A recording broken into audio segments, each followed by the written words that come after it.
Hey everybody, this is Van here, very first stream ever. Not sure I like that countdown, it's a little intimidating.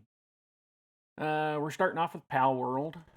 Just been very addicted to this game. In fact, been playing it more the past couple weeks than I have my job. Which gives you an idea, I'm at like 84 hours in the past 2 weeks according to Steam on this game. We're starting off with just chatting, gonna go over a few things first. One of the things is a lot of people don't know how to pronounce my name when they first see it, so they just call me Van, which is perfectly fine. I do have some custom commands set up with the Stream Elements bot. So there's that one. Another one that we're going to do specifically for Palworld so people know. I say in the thing, going to have some custom rules here. So Palworld rules. We'll give you the list of the rules we're going to self-impose on us here. It doesn't really affect the game itself. It just kind of slows the pace down a bit. The base level is going to be whatever my player level is divided by 2.5. And the main reason I do that is because the raids that you get are scaled to your base level. So if you get that base level up there as fast as you can, your raids are going to be kind of difficult. I have an Excel sheet I use to kind of track what's going on. So this is basically what I'm going to do for my leveling progression. I got my level here. I just punch that in as I level up. It's like, okay, well, I'm level 15, so I can have a level 6 base. This does get us to not to level 20 at a base until we hit level 50, but that just kind of seems to be what they were intending.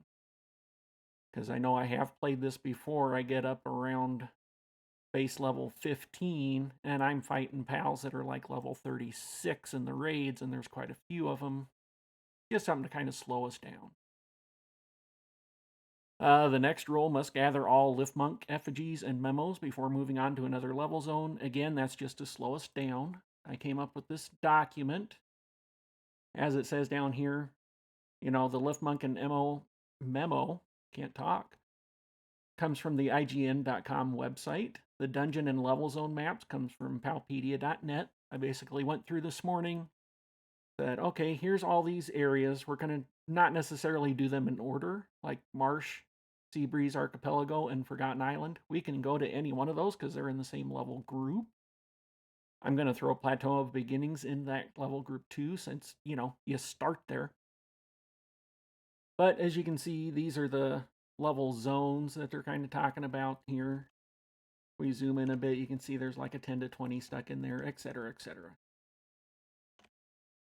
Also, there we go, back to 100%. So these are where all the memos are. And I got this open in Adobe because we can go through and say, oh, I got that one. Oh, now I got that one. Kind of keep track as we go along to say, well, we got that one, because here's the Liftmonk energies. And then the next thing on there is must defeat all non-sealed. So in other words, not this red dungeon over here. That's a encounter with a boss in a cave. So the procedurally generated random dungeons, those we have to complete before we move on to the next area. So basically, all dungeons, all Liftmonks must be done on Marsh Island, Seabreeze, Forgotten Island, and Plateau of Beginnings before we can move on to like the 10 to 20 areas, which is the Ascetic Falls here, which is where you end up getting the cows for milk for cake. And also, let's see, what was the other one? Oh, Scar. They didn't really have a name for this 10 to 20 area over here, but it looks like a giant scar, so that's what I called it. So there's those rules. And now we're going to get into the other custom command I set up, which was Palworld setting.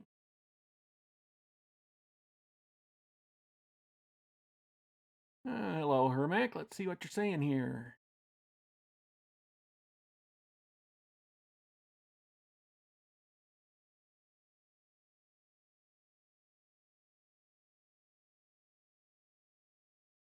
Oh, thanks for coming through.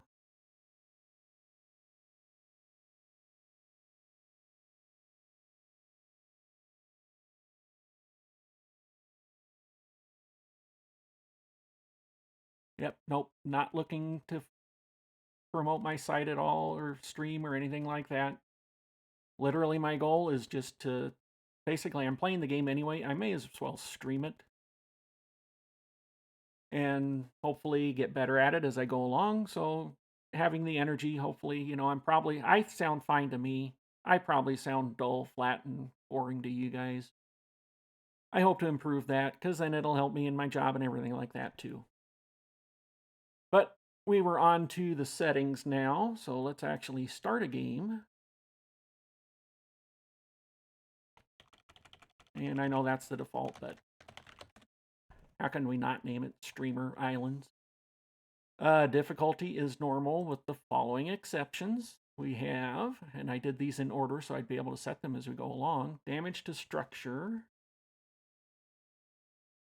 multiplier, sucks to have to rebuild stuff from raids. Structure deterioration rate, I don't like that one either. Time to incubate, on my personal game, I try to keep it at an hour. Stream, we don't want to sit around for an hour just watching an egg bake. So, and dropping items, I do the same thing in Minecraft, keep all items. It's like, okay, I'm going to die. I know it's going to happen.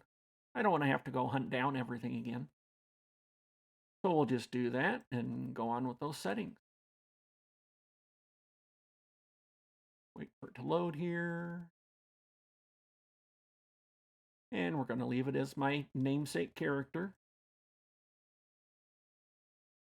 And let's see. I always tend to like to play with this guy, and we just adjust him from there. Arm size, let's drop that down a little bit. Torso size, good. Skin color, I'm a gamer. I don't like going outside. We're going to be nice and pale. Come on, face. There we go. Scar face, I don't mind so much. We are going to go with those eyes, and there is a reason, which I may get into at some point. If you look at my avatar, it's kind of gray and, or black, gray, and gold and coloring and such. Hair color, we want to go dark.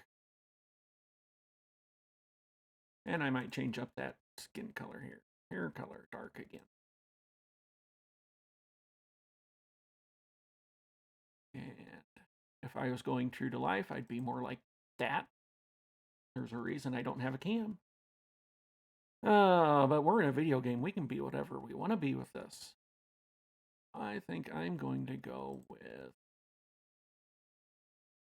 Yeah, see, those cuts don't really work with that scraggly beard. That one, however, does kind of work. Voice, I tend to go with that voice. Yes, that's the one I tend to go with. Yeah, let's play with this a bit here. Let's bring that way up, and then let's make us not black, but gray. There we go. That kind of matches my avatars. So let's just start the game.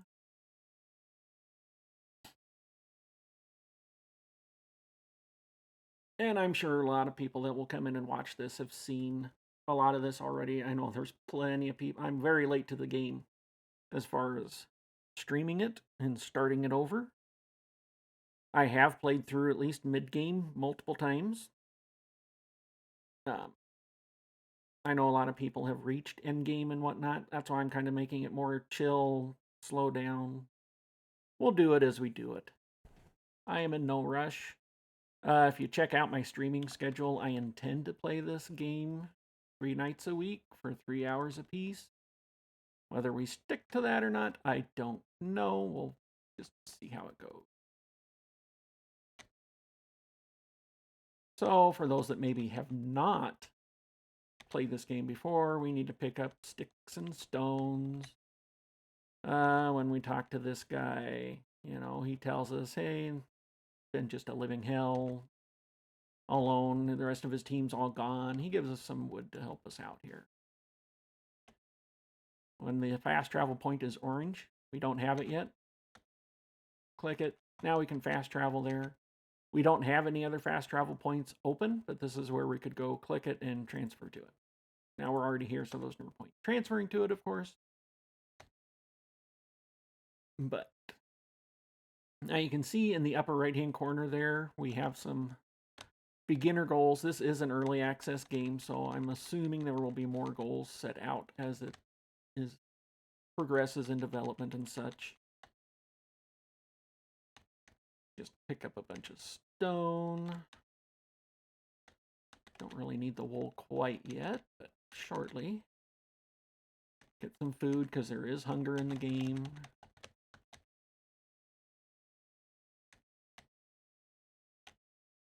I think that's all of them up here. Yes, it is. Okay. Some more wood. Like I said, I've done the beginning part of this game quite often. You can see my stamina bar there went down into the orange. I was about to run out, and then you really can't do anything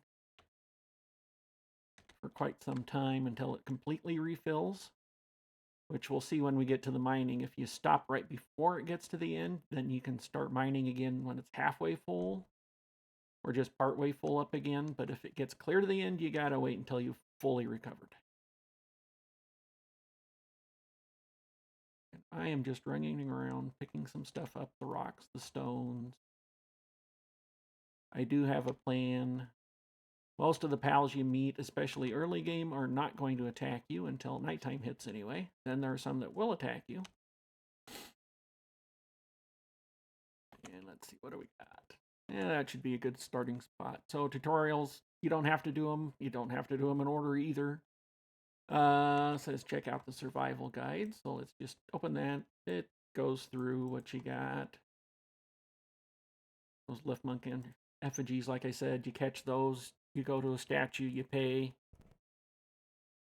And I just realized I stayed on just chatting. So how about we switch to game view so you guys can see the game a bit better. It improves your capture rate, which we'll get to here shortly.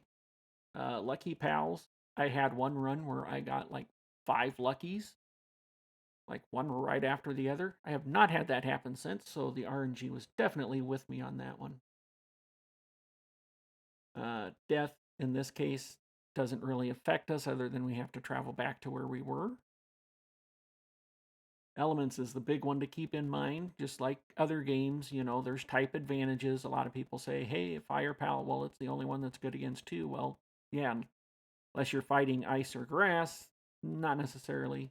In the starting area, it's pretty good, although you do have some water pals you'll fight too that will have the advantage against you, so you need to keep that in mind. Okay, primitive workbench. So we can build a couple things here. Also on the task list there.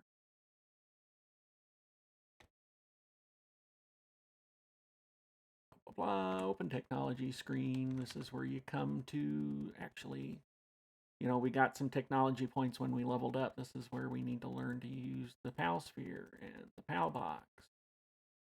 And it comes in handy, the repair bench and wood chest. We will eventually need that. Campfire to cook some stuff and keep us warm, as well as the wooden structure set. I know we're going to need those. Old bow, I know, is the first weapon you get, but to me, it is the best one I've found because you can kind of control how much damage you're going to do by how quickly you pull back the bow. Let's see, once it's to craft a PAL sphere, we don't have a palladium yet. One thing we will need, because it does get cold tonight, and if you're cold or hot, you do take damage, we will need a torch. So let's get that made first. That will also help us to see at night because it does get very, very dark in this game at night. Always got to remember to acquire. Now we need some palladium, so let's go ahead and make a stone pickaxe first. This is why I was gathering some stuff up at the beginning. And do we have enough? We do have enough to do an axe to get more wood at the tree.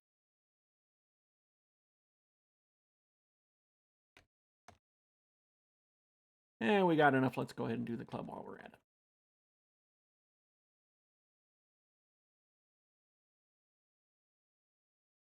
And there we go. Now I went into right there, build, and then disassembly mode. I'm not leaving the bench there. We'll build it again when it's time. Now the palladium, or what? We're early game. We want to gather stuff as we go along.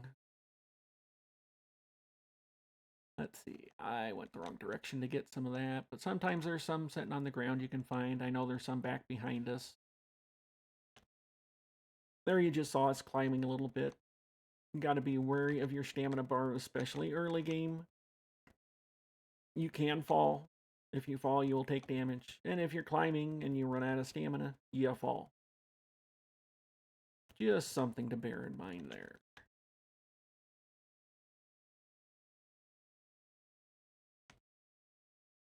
Another thing to bear in mind is big tree. Can't get to it. Not developed yet. Don't bother.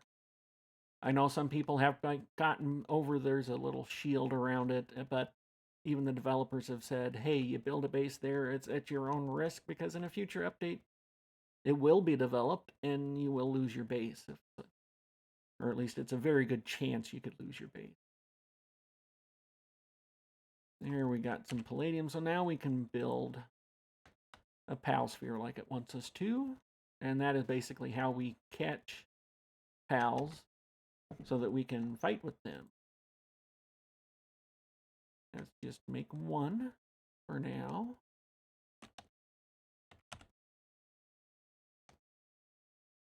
Attack pals to weaken them. Well, I didn't. Oops. Get out of the build mode there. We made a club, so we can. This guy's not running away from us. Level 2. He'll take a few hits. They catch much easier if you damage them first. And stop. Throw it 100% because I damaged him so much. There's our first pal, and he's a masochist. That's just great. Hopefully that's not a indication of what this streaming thing is going to be like for me. Okay.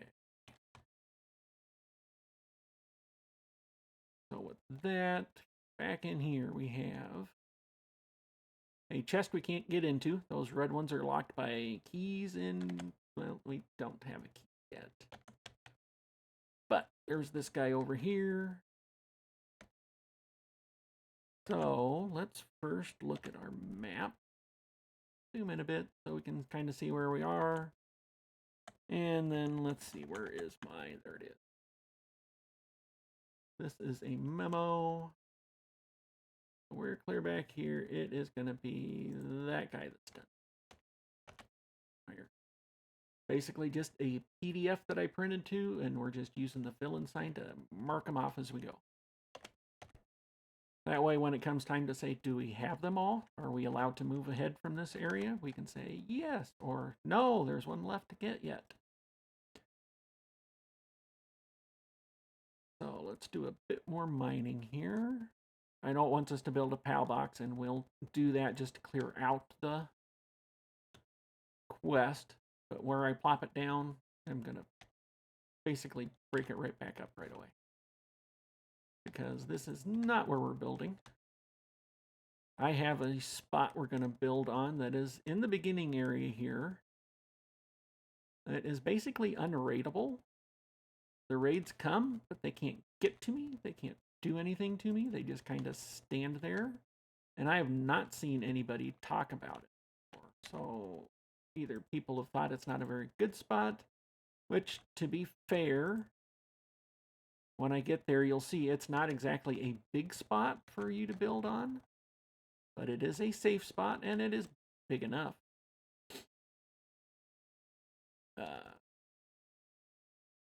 It is kind of difficult to get to. See, where is that sun at?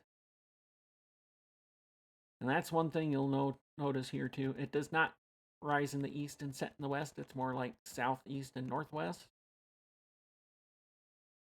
There it is. Got a little bit of time yet. So we'll just collect some more palladium here. We might do that third quest down there. Well, actually, first, let's go ahead and Eat. There, that was a quest. And it wants us to do some stats, so let's bring up my little leveling guide here. So, at level 2, we want a piece of stamina, which I'll show you why I did a bit of stamina first. And we're already at level 3. We want to do a thing in weight, which is also very important early game and on through.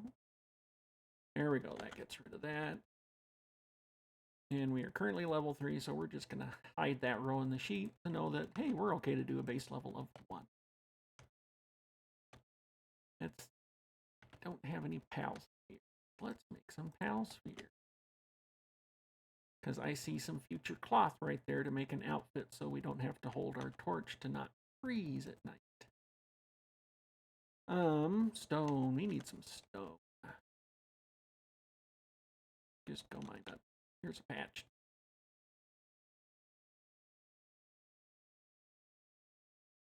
I basically said we need some stone because we had 5, we need 3, so we'd only be able to make 1 pal sphere. And I'm going to show you here, we'll get clear into the red. I stopped. We completely ran out of stamina.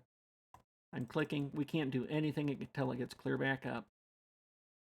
Here I'm mining again. I'm going to stop pretty quick here because stone's heavy. So if I stop there, it goes back up, but I can start going again. So if you try to stop before it gets clear to the red, it helps. All right, so wood is going to be the limiting factor here. That is fine. We hit max. We can make a total of 7. I'm going to come back a bit. We're going to do 5. It wanted us to catch 5 lamb balls. So we'll quick make those. Well, somewhat quickly. It gets quicker as you get more work speed. And later in the game, once we get the base, we can get pals that will help us with that. They can go a lot faster than we can. There we go. Again, not permanent spot. We're bringing it with us. Build mode. I always forget to get out of build mode at this point. Okay. Hey, you. We need some wool. And we need to catch you. 100%. Which is that cyan color. So if you see it pop up right away, oh, 100%, move on. You're catching them. Any other color, it could be iffy. One thing that took me a while here, you know, you can crouch, you can sprint, moving forward, sprint, crouch, slide. I usually jump to get out of it, but this is one thing to look out for too, especially early game. Free pal sphere. Let's see, do we have any lambs over? There's a lamb over there. There's a big guy, level 35. We don't want to mess with him. He'll one-shot us. We'll save him for a far in the future kind of thing. Now, the thing I'm trying to get to is this cloth outfit. You can see it takes 2 cloth. Well, each cloth takes 2 wool. Actually, we have enough wool at that point to be able to get it. In this beginning area, just that cloth outfit is enough to keep you warm at night so that you don't actually get the cold debuff. I will try and show what that is so that people can understand what I'm talking about.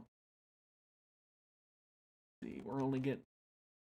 I know we can catch these other guys and we will come back and do that, but the lambs are what we're after right now because they're what we need for that quest.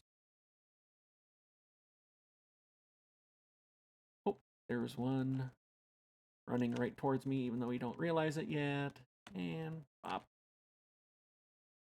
That is one thing that can get annoying at the beginning. Oh, see, we missed. Don't be right up next to him when you throw that pal ball because you will miss.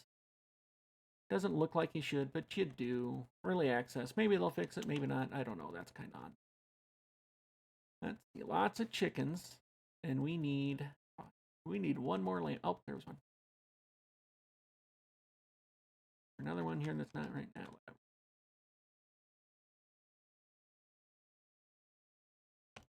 And when attacking, you can hold down with the melee. You don't have to hit it each time.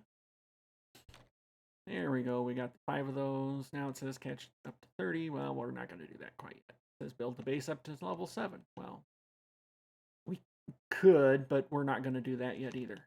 And you can see down in the out here. there is a fast travel point. Well, let's just take the fast way. And oh, Palsphere. Water guy. Well, water ice, technically. And now we have that that fast travel. We can use that fast travel point to come back up to this fast travel point. It does do a loading screen. Thus far, very quick loading screens. Very surprised with how fast the game loads. You did not expect them to load all that fast this day and age. But we're heading back here because we're going to head to my little building spot here. That way we can set down our base and set down some storage and then just work on gathering materials.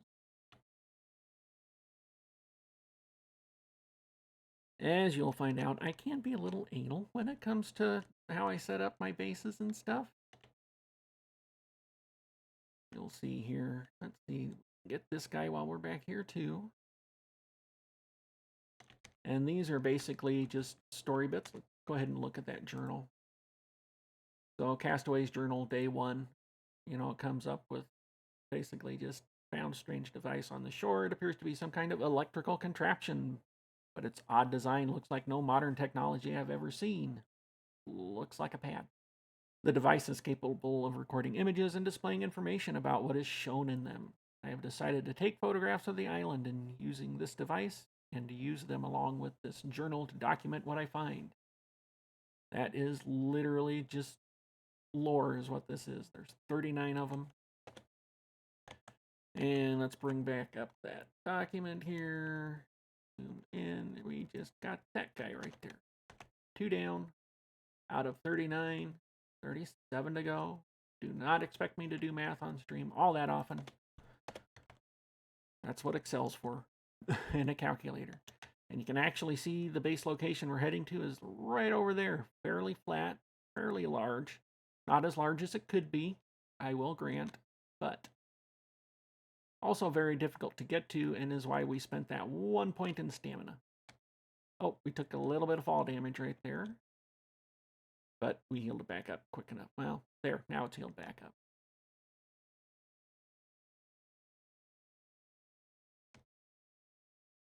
Let's see here.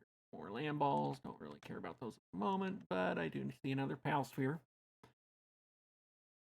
One thing, you can never have enough of those guys, especially when you start throwing them at guys that they keep missing on. So, without stamina, we would not be able to climb these at all, because we would get very near the top and then fall right back down. I tested it multiple times. And since I hesitated there, we might fall back down before we get clear up on this. Aiming for this little spot right here, and we just made it. Let the stamina recover.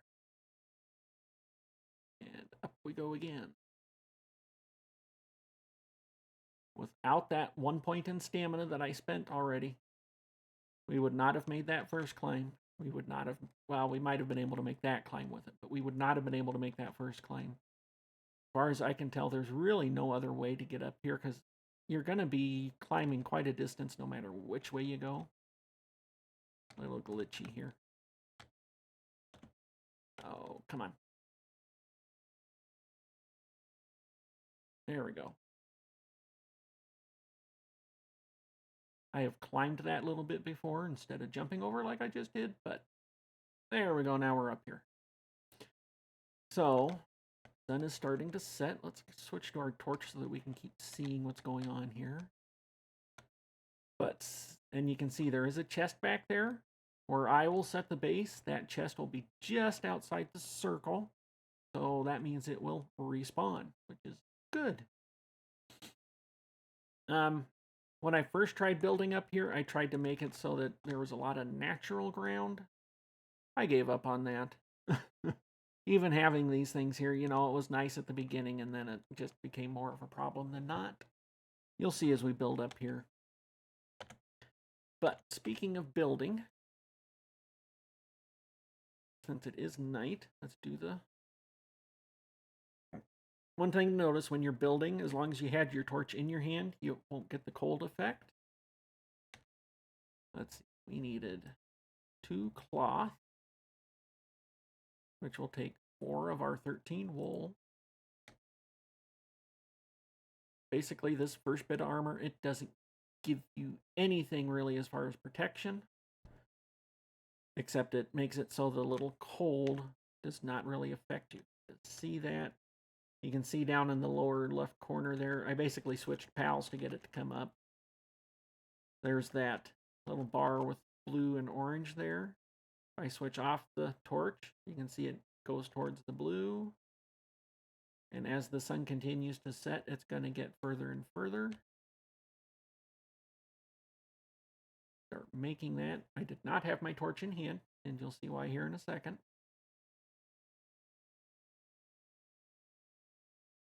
Maybe. Okay, more than a second. You get used to the faster crafting when you're a bit higher level.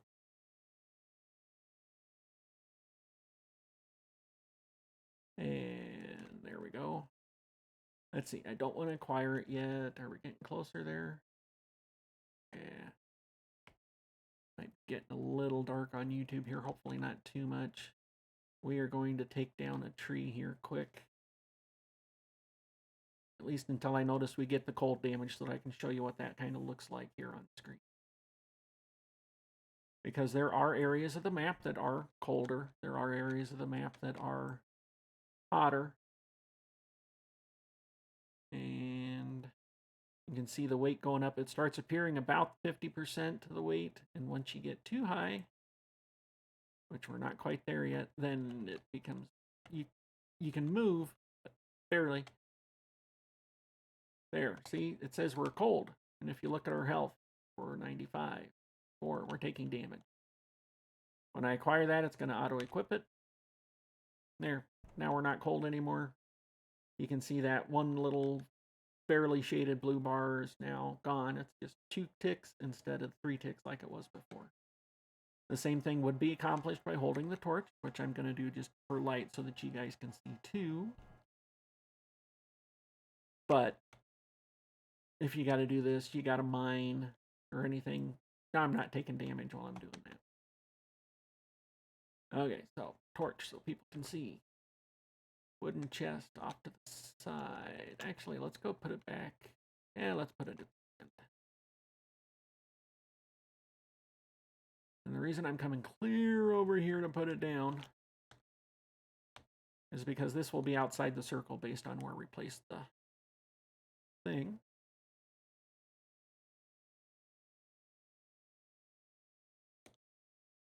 And I just realized I didn't unmute the desktop audio. You guys couldn't hear a thing that was going on with the game. All you heard was me talking. Okay, well, that don't add up to much weight. That don't add up to much weight. The rest of this can go in. These berry seeds here become very important. I'll show you why after a bit. Really doesn't come into play until we start getting pals in the base. Let's see, we're going to need that.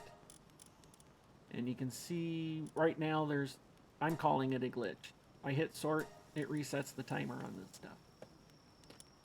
So, oops. I forgot, we can't put that in there until we actually get a base set up. That said, we are about an hour into the stream already here. So I am going to, there is no way to pause, we're just going to return to title. And just because I'm not a young buck anymore, we are going to do a be right back screen. And I'm going to get up and move for about 5 minutes. Then I'll be back. And we'll continue right where we left off here. So we're going to switch scene. I'll leave the desktop audio on even though there's nothing playing. I turn the music off just to be on the safe side. But we'll see you in about 5 minutes, guys.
Okay, guys, I am back. I did say a 5-minute break though, so we'll give it just another minute here.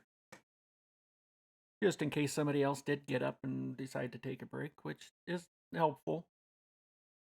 There we go. That is the time up. So let's not forget to switch off just chatting this time.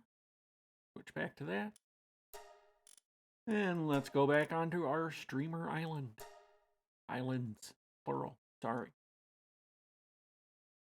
And I know you're probably thinking, you haven't been streaming for an hour yet, man. Well, I've been sitting here for an hour, so top of the hour. Let's see, I was just looking to see if one of those nighttime guys that attack you are out there. The daydreams do not unless you attack them first. Okay, but first things first, we got some more points to use. So we are now player level 5. Let's bring up that Excel worksheet again. Level 4 is hidden. I've used this sheet before. So we got 2 points to use. We're going both of them into weight, which is going to help us here. And that actually brings us to level 5, which means we can do base level 2. Level 5, base level 2. Again, self-imposed restriction. It is not something the game puts on you. So, wait. And just to do some technology here, I kind of unlocked some stuff. Let's build that campfire, I believe is what we were about to do before we took a short break there. And the main reason for that, you'll see here in a second.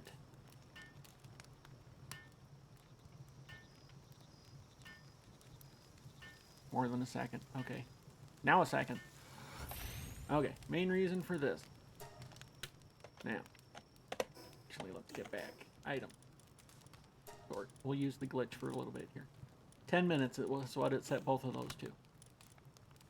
Well, let's cook the meat. Cook all of it. Fortunately, this low-level stuff moves kind of quick. If we had a fire pal, we could throw it at the campfire, and it would help us cook the meat faster. We don't quite yet. We will. There's some in the starting areas here. Okay, now if we look, that 10 minutes became 20 minutes. And I can't remember if the berries do the same, but either way, doubled your time. Food lasts longer. There is an item we can get later on. It's called the feed bag. It will basically, you'll auto feed yourself once you get down to half hunger. We're not going to cook all these. It takes too long. Another one here.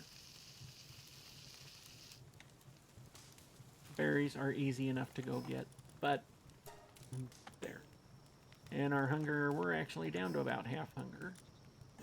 Yeah, if you guys know a way to bring this up without swapping pals around, let me know, because it'd be nice if that just stayed up so I can see what's going on. But there, we're almost full up again. Now, one thing before we get clear back towards the center here. I'm going to bring back up that Excel sheet because I have... This is basically this island if I was facing due north. So, whoops. Back up the right screen here. There we go. This spot right here in the center is where we will want to place our PAL box. So that's at 233, negative 546. So if you open your map, zoom in all the way, you got coordinates down in the bottom left of the map there. So 233 will be at 546. There we are. There. So here, if you see, you can place a marker. E. We'll just make it a home marker for now. So that is where we want to place our PAL box, to be as centrally located. If we bring this back up, the spots in yellow are where we could build within that circle. If we were on perfect, sorry, the spots in red are where we could build in within the circle of the base if it was perfectly flat. So those are the spots we lose. So we lose 53 squares, basically. And by squares, I mean foundations. The yellows will be outside that blue circle. So you can see there are a couple spots. And again, that chest is back in here. You know, it's not perfectly north-south. But we get all this green area. And one thing to not forget is you can build vertically. Now, I'm not going to start building a whole lot of base yet, because one thing I want to do is get to stone foundation. But one thing we are going to do, come to this side. Boy, I built that bench right about where the pal box is. And we need to move that. And switch, we need to line up this rock because it is going to be in the way.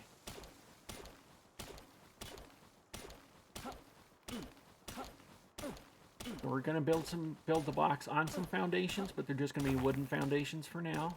And see, I left it orange so I can start mining again right away.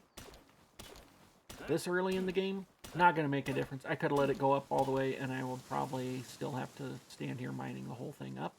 We'll see. Nope. Too far away now. There we go. Yeah, so I'm going to build some wooden foundations to place it on. They're not permanent. Or a place the tile box is going to be about in the center of a 3x3 section of foundations. But I'm not going to expand the base a whole lot until we get to level 18.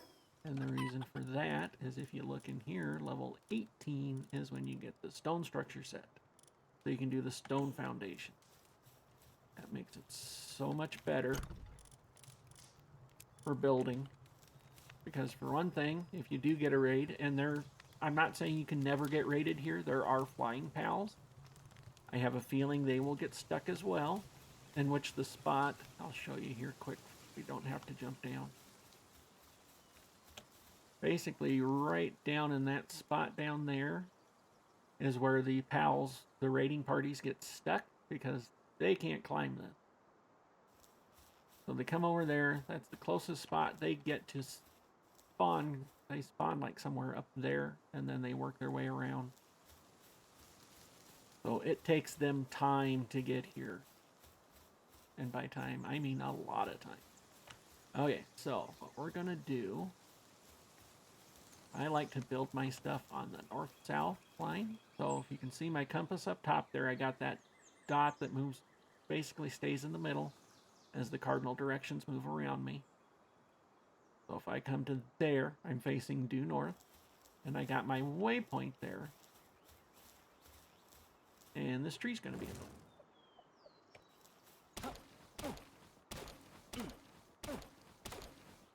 Because I tested this out on another map.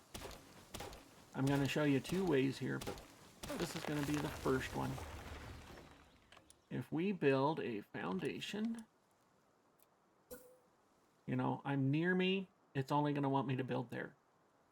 Aim a bit further away, you can see it gets to the point where you can sink it into the ground a bit. You can raise it up.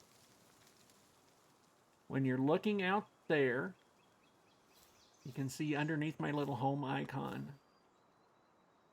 it says 9 meters, 8 meters, 7 meters, 6. So as fast as I can tap there, I'm just on the 7 side. So if I tap just 6 times, right there should place that foundation basically right in the middle. And I think I was there. Okay, so foundation lined up in the middle. 7 meters away. 2, 3, 4, 5, 6.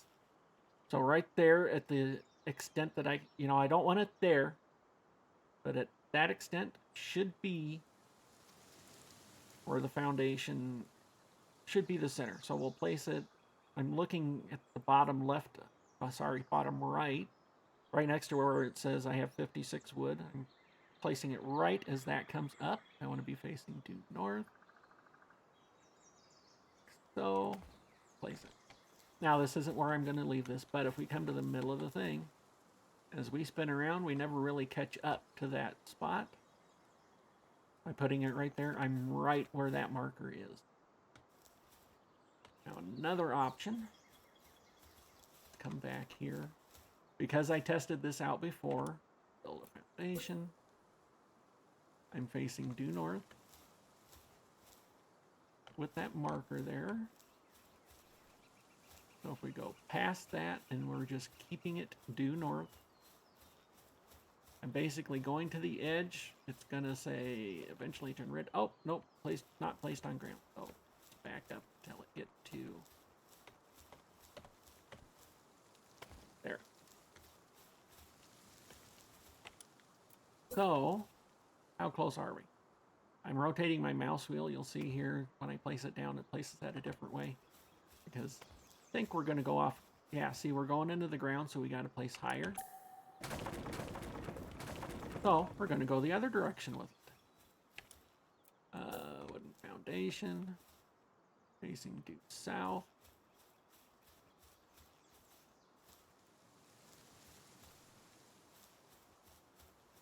Let's go clear to the edge. Till it won't let us place anymore.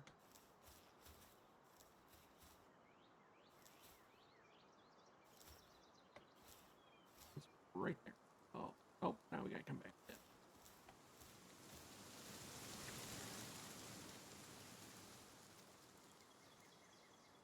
So I believe this spot is higher. So let's build that. We kind of look around. I think that's the higher spot. Just like, oops, that's not going to end well for us. Hanging off the edge. This spot down here will actually be part of the circle too, but we can't get up here. And actually, let's see, guys. Yeah, we're now. I did not intend to jump and fall down. I'll tell you what I did. I held shift thinking I'd stay on the edge and I could look over the edge and show you that, hey, yeah, not all that foundation is showing, but we're not in Minecraft, so that doesn't work. But let's get back up here. Yeah, level 6s. We're not ready for those even if we wanted to fight them right. You can see the flashing red says, hey, you're hurt. Pay attention.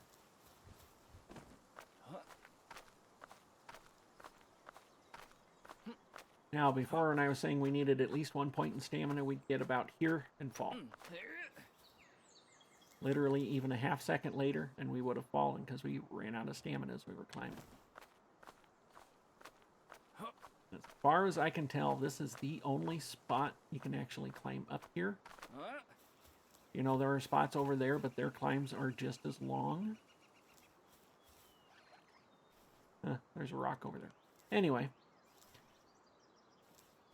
And like I said, for some reason, this spot is just a little glitchy. There. See, now I'm climbing up here like I had to before. But we'll stop here at some point. Now we're going to fall. But because we were on the spot, this is all the further we fell. And now we'll get up there the rest.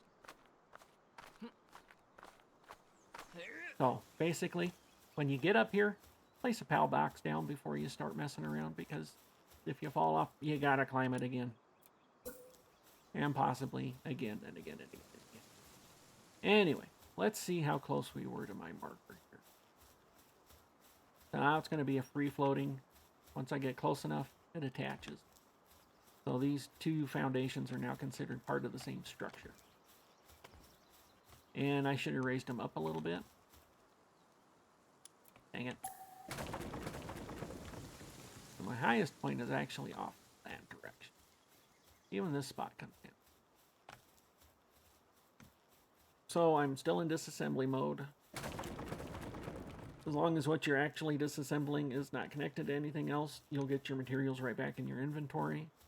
If I built something on top of this foundation and then destroyed the foundation, that stuff on top would drop, but it literally dropped into the world, so you'd have to, that tree's away.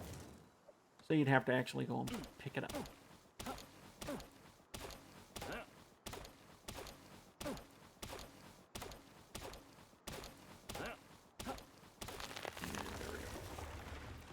And you do get better tools in the future to be able to mine stuff quicker. And I'm facing due west. Oh, there's a tree there. That's why it's throwing. Due west, trying to line up that little marker there. Oops, I did not mean to build that. Oop, off the edge. So this time we're going to build up a little bit, just so I see that little crossbeam on the bottom.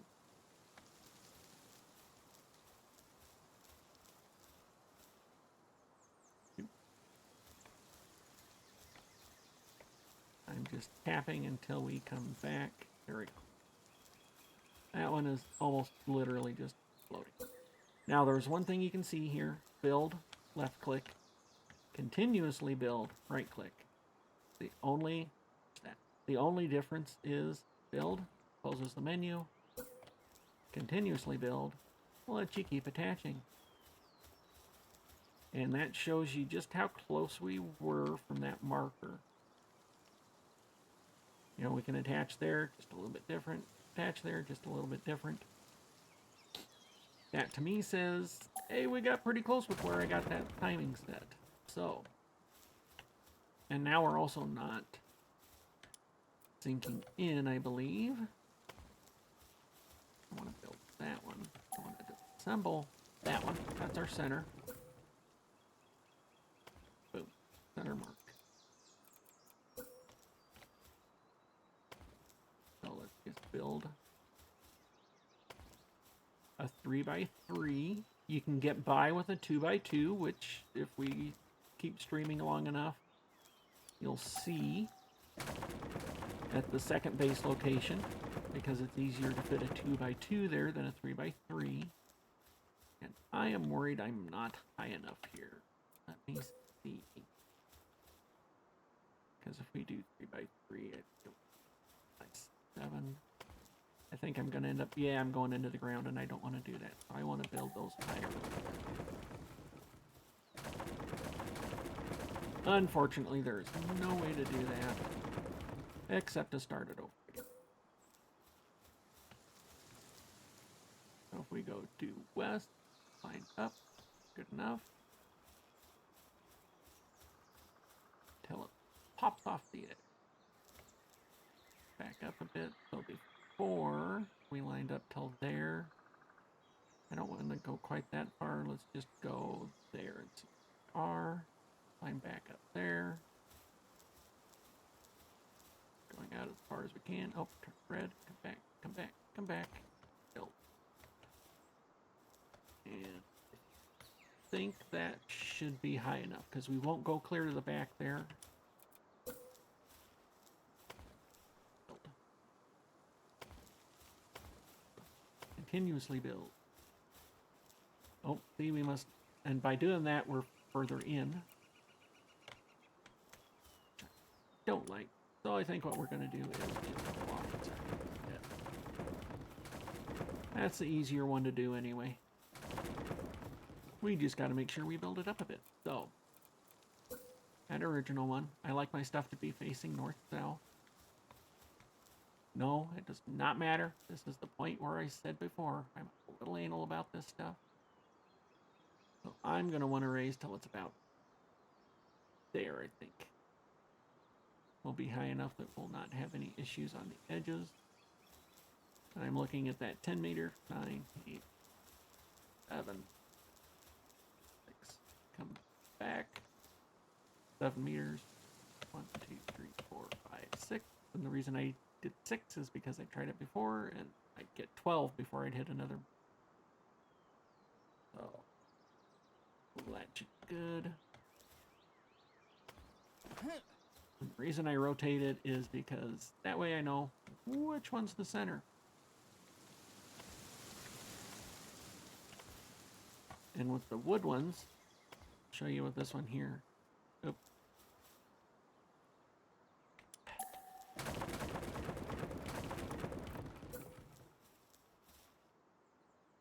I want these that way.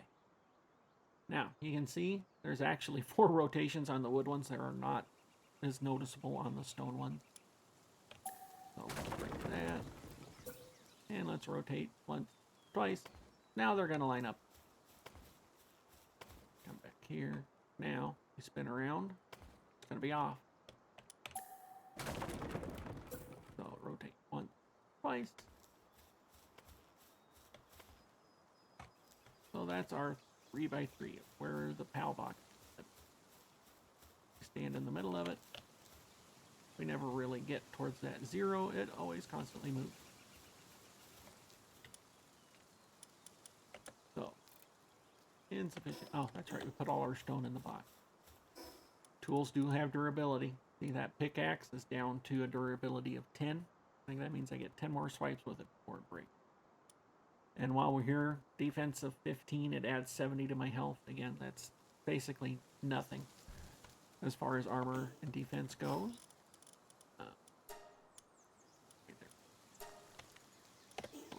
Okay, so let's go grab some stone, put down that PAL box, and then we can move on with some other stuff here.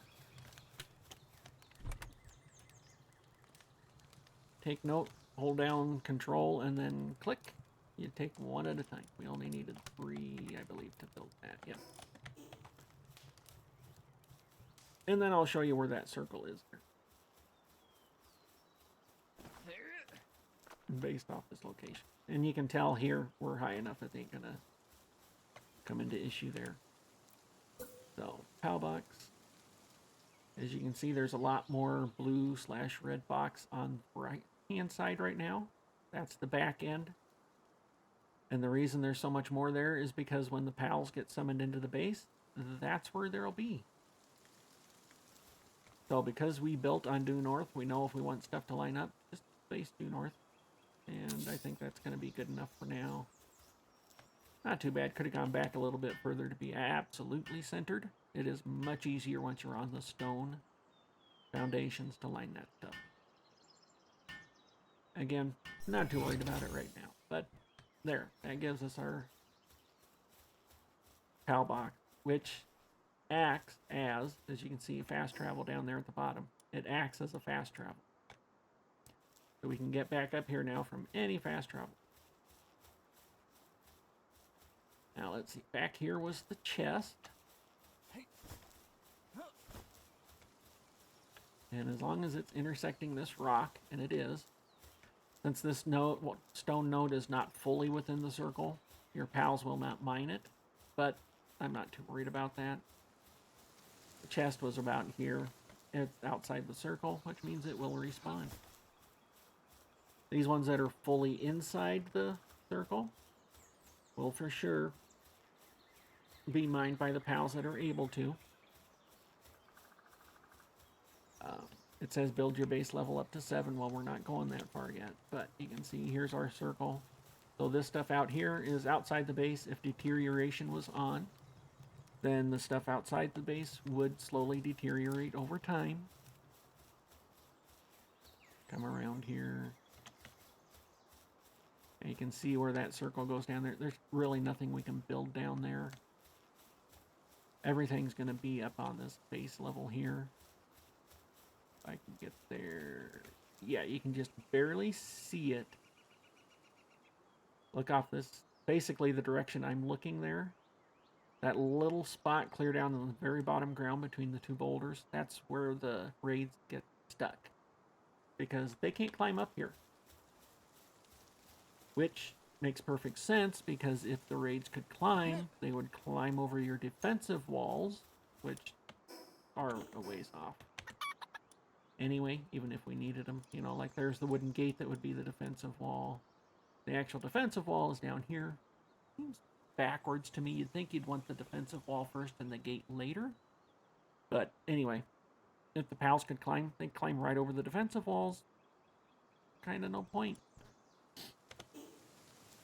Okay. So, we are going to build... No, we're not going to build because we need more stone again.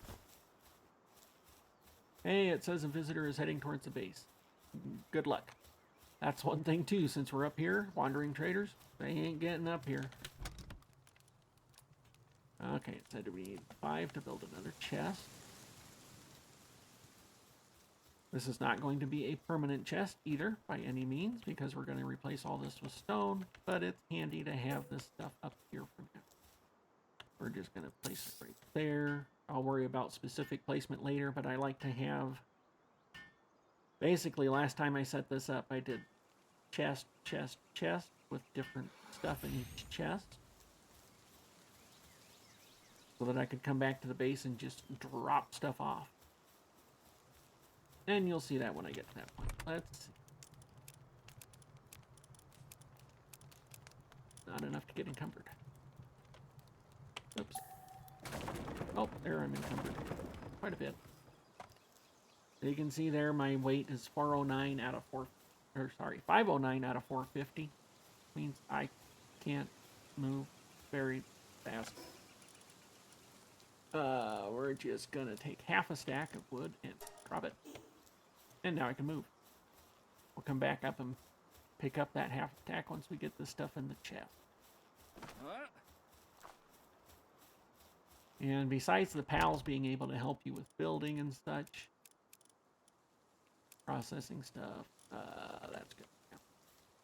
Is with the base, you can see I don't have any wood on me, but I could build that storage chest because the chest that has it in it is inside the base. Now this wood over here, technically inside the base, but it didn't count because it was not in a chest.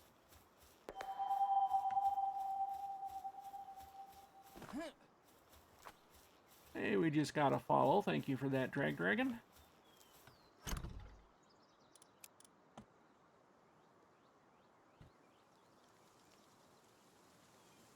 Okay, now let's rebuild our workbench so that we can craft stuff. And let's build a repair bench. Takes a bit longer, so we'll just sit here while it does that. Actually, lamb balls. Let's see. We bring up our party. We look at a lamb ball. It says over here, handiwork level 1. That means it will help you build stuff. This one we don't want. It has passive skill as hooligan, so less work speed. So let's see. What's that? Actually, you know what? Easier way to look in the PAL box. Anything, well, that's a traitless one. I'll tell you why that's very good later here. Cheery. Basically, we just don't want the hooligan one because that's the minus work speed. Kind of defeats the purpose of what we're going to do. Let's put that traitless one up top here. So, he is after the chicken. There we go. I'm going to throw him out. He starts working on the building. I start helping. Goes much quicker. Give it a second here. Maybe 2, 4. Turn a phrase. I'm not looking at the actual time it's taking. So by me throwing him out, he's not going to lose what we call sanity. So if you look at him here, they have a sanity of 100 out of 100. That's what they start with. By me throwing him out, he's still going to do jobs around the base. If I leave that blue circle, he'll come with me. Perfectly expected. If I put him in here, he still would have helped me build that. But he'd start getting hungry, he'd lose sanity. I mean, this one got hungry too, but I can feed him directly. So that's why I threw him out instead of deploying him. You can see base level, it says deploy a PAL right underneath all our tutorials in the top right corner. Base info, it says 0 of 1 PAL, 0 beds. That means I don't have a bed built.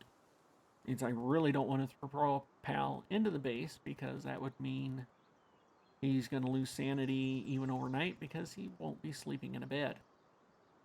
But we are level 5, correct? Yes, so we can do a base level 2. So let's deploy a PAL temporarily. Hit the V to do a base upgrade. Doesn't really get us anything, but another pal that can be at the base, which we're not going to take advantage of. But there, we're a level 2 base. Now, repairing items. So if we were to craft a stone pickaxe, you can see here it takes 5 stone, 5 wood. We go in and we repair the pickaxe instead. It's nearly dead. Let's actually get it all the way down. Let's basically break it. We're going to have to get rid of some of these anyway. 8, 9, break. Up in his damage. As you can see, I'll still do damage. I'll still mine. Very slowly. Not worth it. Bring that torch up. In fact, let's build a campfire. Just so that we can see a bit when we're back here.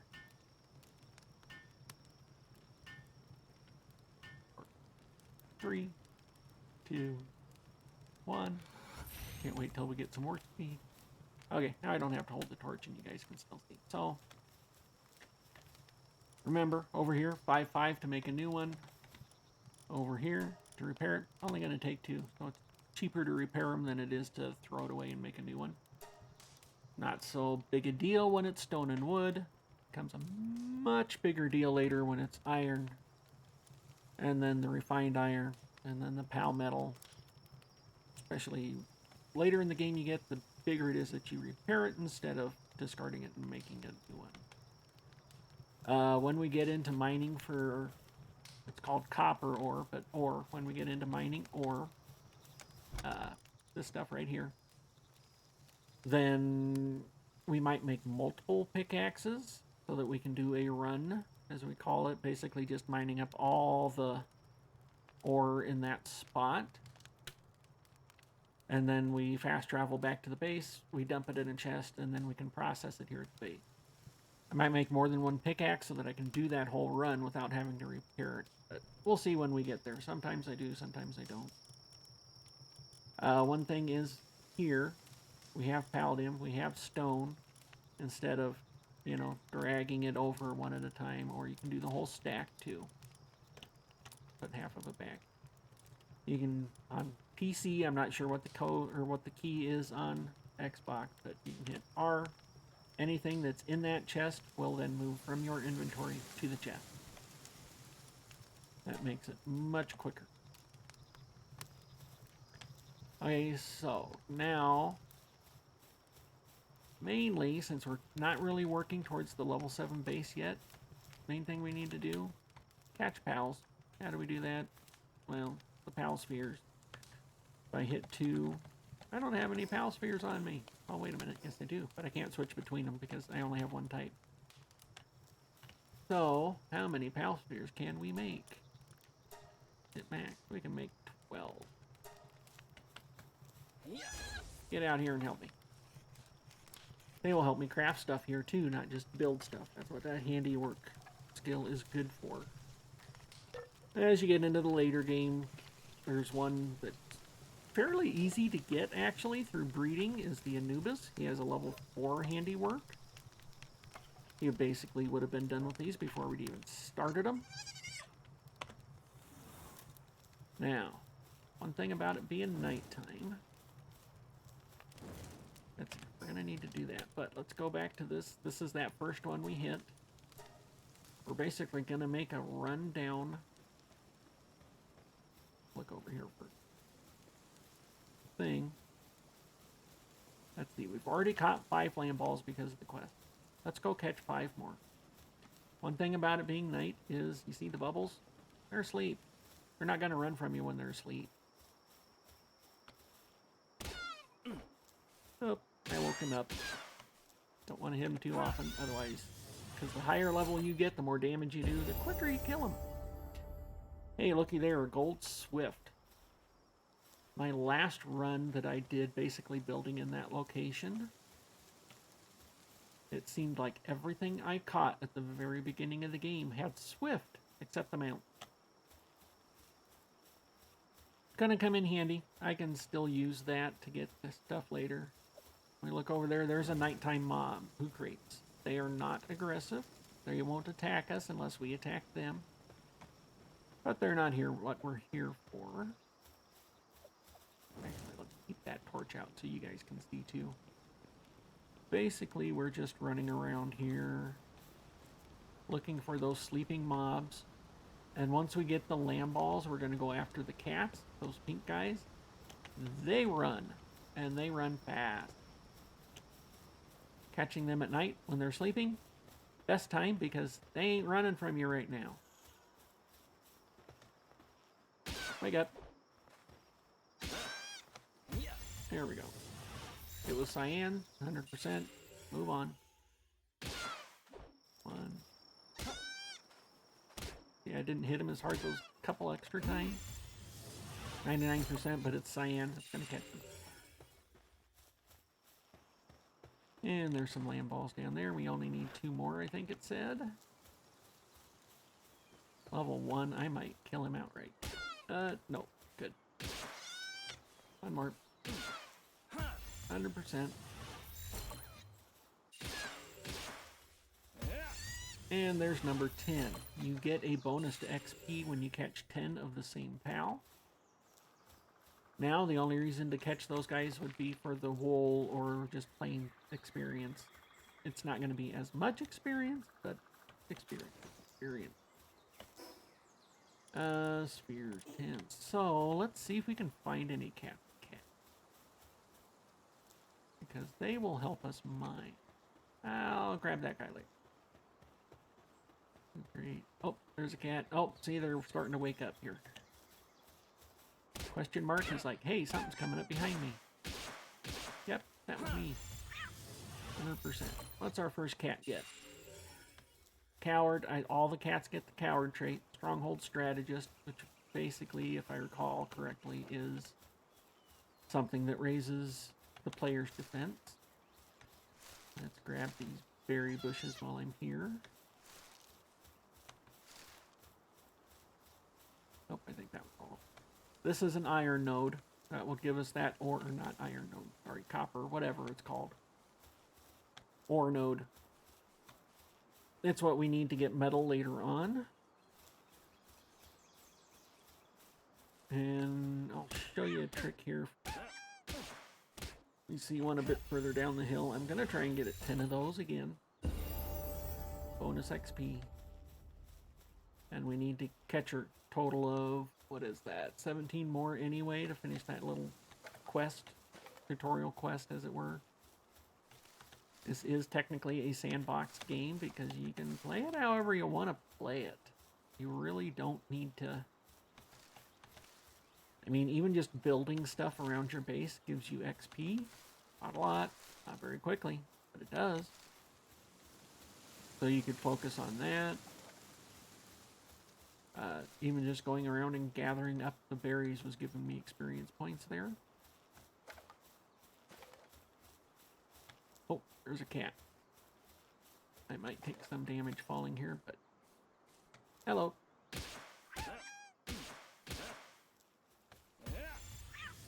99%. I hear another cat. Getting berries for the cats as we capture them. That is one thing you can catch. You can kill the mobs. You get the... See how fast he's running? I bet he has Swift. It is very difficult when they're running from you at this early level to catch up to them and hit them. Can... throw your pal at them, but yeah, they don't. I don't think we're going to catch him. That's why I said it's easier to catch those guys at night when they're sleeping. Once you hit them, they will stay in combat with you. So I'm kind of working my way downhill towards that other fast travel point, hoping we'll come across a couple cats in the distance that we can do that little... the whole sprint and crouch and slide down, because then you go faster than they do. Oh, I wish we were at the point that we could get that guy, because then we could fly around. Or that guy. We're not there yet. We will get there. Cat. Running away. Nope, you don't get to run away. Oh, you're going to run away. That won't always work. Only a 33% chance. Probably not going to catch him. Or we're going to catch him. That works too, I guess. Diet lover. So I think that one, if I recall, is his hunger goes down not near as quick. We'll check when we get back to the base here. Hey, there's a fire guy. That will help us cook these berries up. We can catch him. Oh, he ran away too. Come on, guy. You're probably stronger than I am at this point. Maybe not. Dodge. And by dodging, I just held down control as I was moving.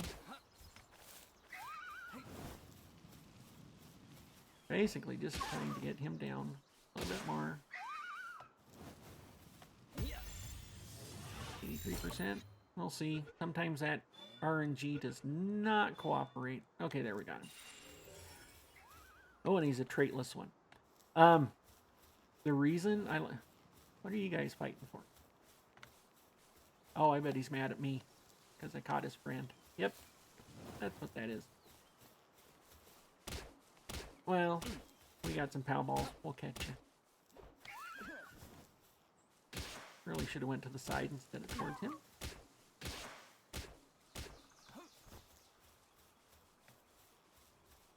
We're circling each other. He missed. Uh-huh. Oh, there he hit me. Close enough. Let's see what we get. 83. And we caught him. Insulated body, if I recall, takes less fire damage. We'll check when we get back to the base here. I mean, we're going to have to catch 10 of those anyway at some point, so we may as well catch them while we're here. Okay, I was just watching. That guy was running like he was going to fight. And we're good, because I'm not paying attention to that. There we go. I think at this point we're just going to run on home. Okay, come on, run. There you go. Much quicker way down. And we just fast travel back up. At the beginning, that's just the easy run to do. Fast travel to the one point, go down, come back home. Let's put that in there, that in there. Cook that stuff. When it's in here, as you can see, it's cooking itself. It goes very slowly, but it does cook itself. Let's see. So, him there. Actually, we may take the decrease to increase. Oh, insulated lightning damage. Okay, that works. Let's see here. How does that work? So fire not really weak to electric anyway, so it doesn't really matter all that. But now that we got him, he is on top. We can throw him out. Look how much faster that goes. Oh, I didn't hit max. Right back. And now if I help him too, it goes even faster. The Fox Parks only has kindling 1, so it only goes so fast. You can get up to 4. One of the things a lot of people do, start those up, and we'll talk for a bit while this goes. One of the things a lot of people do is there's a stretch of beach by the Obsidian Mountain where you can go and basically get eggs to incubate. And if you find a huge dragon age, it will be a Jormuntide Ignis, which has kindling 4, and that's all he has. He is a big guy. But a lot of people will just go in. They're not leveled for that yet. As soon as you can get that Nightwing flying mount, you can go make a run at eggs. You can get him. That's one reason I'm doing my self-imposed rules, where we're not going to go to the next area until we have completed the current area. Is just because then you're basically gonna move faster, and sometimes you want to do that. Sometimes, like in this case, don't want to. I just want to chill out, take my time, go through the stuff. I'm playing the game anyway. I'm playing it to enjoy it. And not to say going fast isn't enjoyable for some people, but eh. Okay, we'll let him keep working on that while we do some other stuff.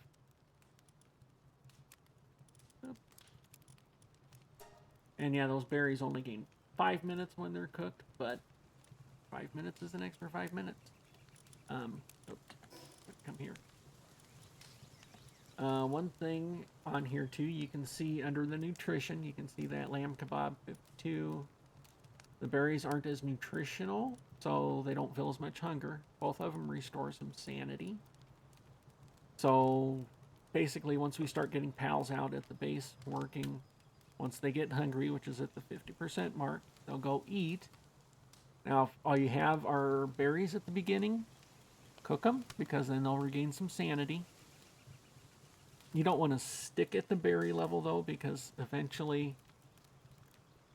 it just gets to the point where they're just constantly running back and forth to the feed box. And they're getting nothing else done. Why are you telling me there's something? You can see that thing up there. Oh, because I got to level up. We are now level 7. So that means we're going to do a weight, and we're going to do a work speed, and we're still stuck at level 2 at the base. So, weight and work speed. And let's actually look at my level progression here. These are what the final stats will look like when I'm all done. Weight, you can see I do my final bit in weight, which gets us to 1,000 at level 25. Work speed, I stop fairly quickly because you get the pals to actually do the work for you mostly. It just helps when you're helping to go a little bit faster, or when you go to build a new base. Otherwise it takes ever. Stamina, we're going up to 200, which is a good number, but we don't get the final point in the stamina until 38. I kind of break all this stuff down, so I'm kind of working on a little bit of everything. Health, we're getting up to 1500, because once I hit 40, basically, I'm dumping everything into attack. I mean, a lot of people say once you get to the later game, your pals are doing all the damage for you, so they're attacking. But a lot of my own, like, one of the teams I went for was a Vanworm, which is a flying dark fire mount. When you're on him, you do better critical damage the higher his passive skill is. So that would mean that attack would come in handy there. And the reason I was going that was because then I was also going for of those Who crates that we seen. Because if your pal is dark, he adds 10% damage for each level of his passive skill. And you can level the pals up by condensing them. So, Who crate, you add 4 more levels to his passive skill. It goes from 10%, then 20, then 30. It gets up to 50%. Times 4, that's another 200% damage for your, in this case, my Vanworm, my flying mount. So all damage he does was increased by a lot. And once I started doing that, it's like, oh, okay, this almost seems broken. So I would not be surprised if passive skills will eventually be limited to, okay, you can have multiple Who crates, but only the best passive skill between them counts. We'll see. I don't know if that'll happen. It may not. Early access game, who knows? There's a lot of room for growth. Let's see. We should be able to make some more pal spheres here, so that we can catch some more stuff. Actually, let's do a bow. We need some wood. And this guy's gonna like. As you can see, it would let me build through the trees, but not the stone. I can see that changing too. Not a huge deal. The trees cut down a lot quick. Oop, I did not mean to jump on that tree. The trees cut down a lot quicker.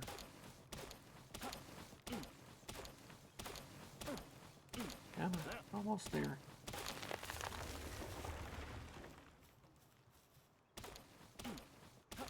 And And as you can see, as I'm chopping this tree down, I'm getting more wood, but I'm not getting that weight thing popping up because I'm not there yet. There, I just got to halfway point, and so it popped up just as a heads up. Hey, you're getting heavy, getting closer to encumbered. In this case, we're gonna get this tree down, and then we'll go drop some stuff, and then we're gonna make a bow. Oh, level up. Hey, that means we can get to level 3. Let's make that bow for.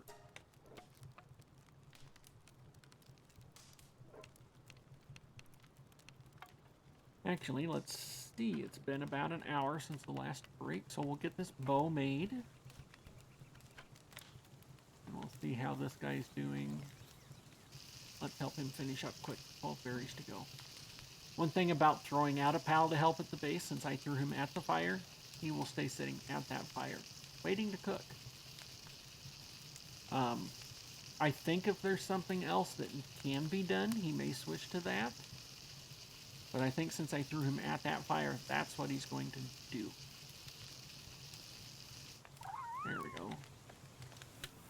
So, since it is break time, we'll come back here. Let's return to title. Oh, yep. See, I forget that sometimes when I'm returning to title. So, do that. We'll switch to the be right back. And just like before, it is a 5-minute break time. Get up and move around. It's good for you. Because I definitely need to get up and move around. So that said, 5-minute break. We'll see you in about 5 minutes, everybody. I'm going to mute my mic and we'll just sit here on this screen.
I am back, and boy, does that 5 minutes just seem to fly by.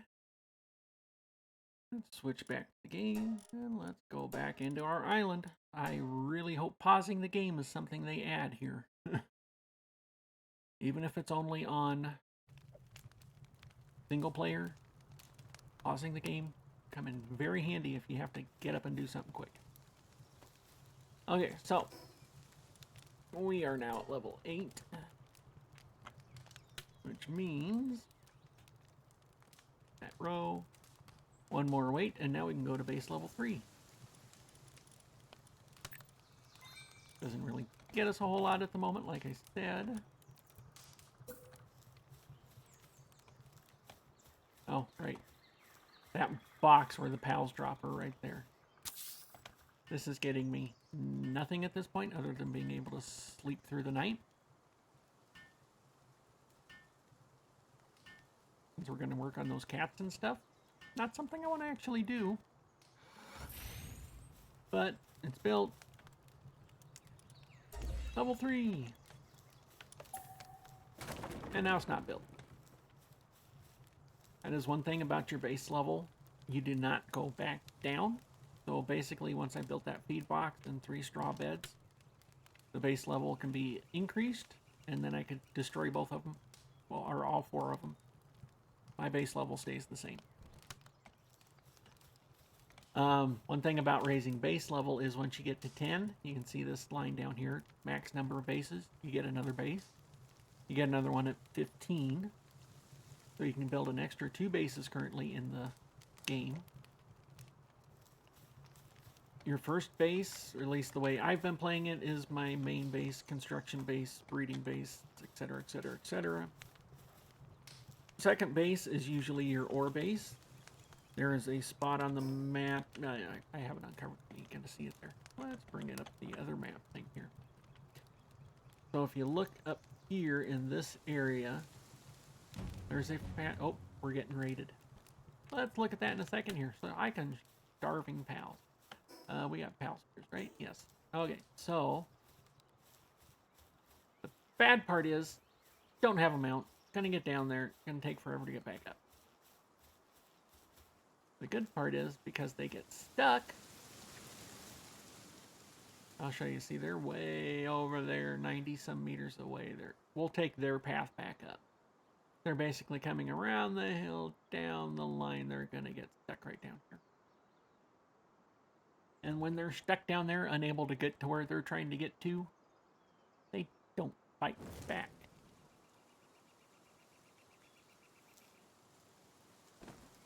Which I think and hope will get fixed. But as of right now, they can't get any further.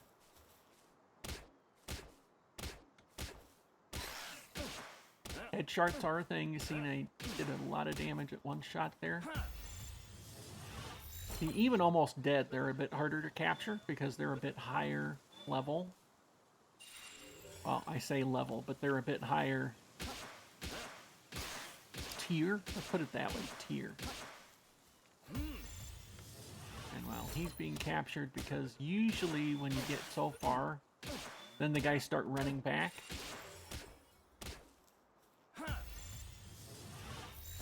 And at this point, I'm capturing because I don't have 10 of them yet. I may as well capture them. Okay, now, I don't feel like climbing back up there. Let's go this way. We'll just gather some stuff along the way. Oh, egg. Eggs will be needed to make cakes, which you need to breed. There is a building called a ranch. So you can deploy the chickpeas. They will occasionally dig, is what they call it. They'll occasionally drop eggs while they're in the ranch. The cows I mentioned earlier, that we won't get to their spot until we've cleared out these intro level areas. They drop milk, which is needed. You need berries, which you've seen we've gathered. You can build plantations to actually grow the berries. The main thing, I think we gotta go this way. The main thing that is hard to get for the cakes until you get a bit later level is, oh, chest, is the honey. And those need to come from bee guards, which will explode. As you can see from here, you know, there's the base. We could maybe jump over those rocks, but once you get to the other side, it gets hard to get back up. And as you can see from the map, there's a fast travel point 100 meters that way. Not much further than the base is that way.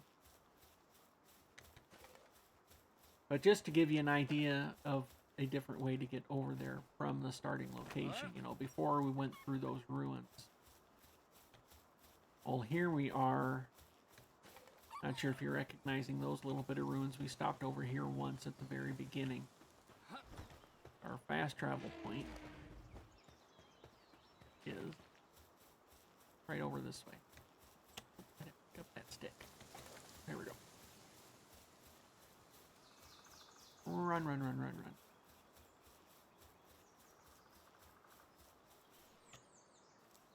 I ran right past. He should have went up over there. Oh well, we'll come up at it from the other side.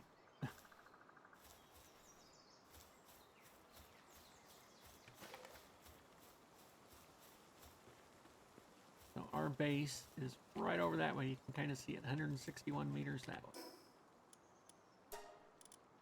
Let's get rid of that. That was that was the marker I put down to know where to place the thing.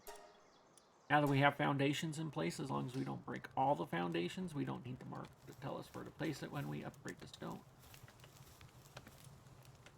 Let's see, I built the... One thing I can't wait to get back up to... I mean, we need the egg incubator to be able to hatch eggs that we find. Which we kind of... Oops. There's a wasted pal sphere. Accidentally hit the key to throw it, and I did not mean to. Eggs. You know, you need to hatch eggs. Well, you don't need to hatch eggs, but you can hatch eggs. You can see egg right over there. Easy enough to get to by jumping up there and climbing up the wall and such. But until we have the egg incubator, it doesn't do us any good. So, we'll just forget about collecting eggs at the moment. I generally forget about it until at least I got a flyer and that egg incubator. Come on, like, okay. So berry plantation we could build the ranch, we could build quite a bit of stuff at this point. I don't do the fire bow. I mean, I know it applies a status effect, but you need the flame organ to be able to do the fire arrows. I don't. There's that small feed bag. We wouldn't have enough leather. We don't have the ancient technology point at the moment. There is a early level boss that is very easy to get that ancient technology point from. So once we get to level 10, that's probably the first thing we'll get. The PAL essence condenser, that's where I was talking about those 2 crates earlier. It makes the partner skill more powerful, which we can actually see with our fox parts here. We don't have the item we need built yet. We can get it, but we haven't done it yet. When activated, basically you pick the guy up and he becomes a flamethrower and he does damage. The higher the level of the partner skill, which you get by condensing other fox parts into them. Takes about 116 of them to get up to that 4-star. But every star that increases the level of his partner skill. So topping out at 5, because you start at 1, plus 1, plus 1, plus 1, plus 1. Every time you increase that, it does more damage when used. So it comes in very handy. But it is warp to get to on your pals.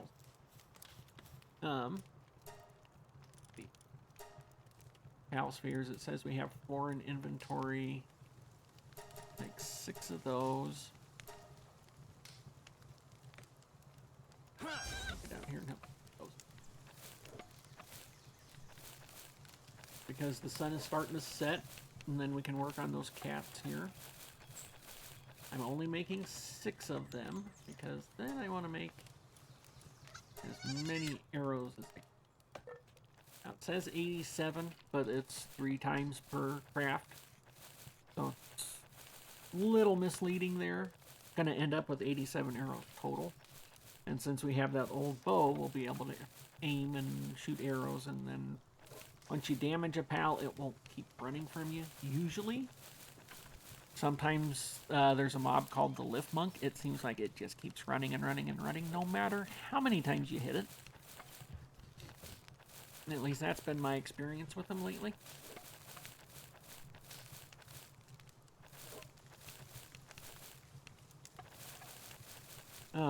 But that is a bonus to the arrow and ranged attacks.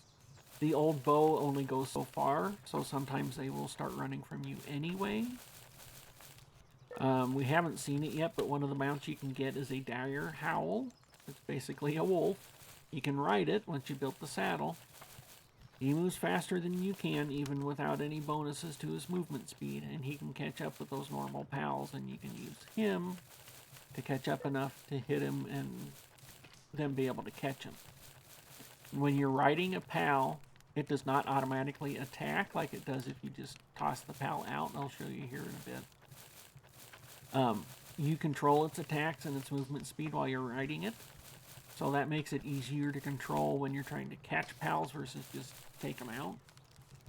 Like right now, if we needed wool to make cloth to make something, we could just take that run I mentioned earlier from that first fast travel point to the second one and clear all, just kill all those lamb balls. Because all we need are their drops. We don't need them. I'm hungry here, but I'm just going to wait. We're almost done crafting these. Because if I stop, then I got to collect them and then start again. Not so bad here, but when you're with an Anubis that's crafting with you, he can craft them so fast, all you're basically do is picking them up between each craft. You can't really start helping him to make it go even faster. So it's just a habit to get into. And there, that's done. Now let's, what do we got?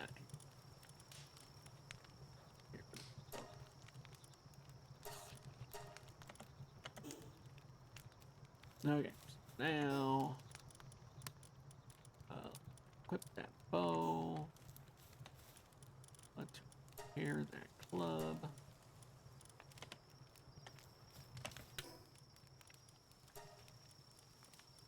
And let's go see if we can't find some cats. Better sleep.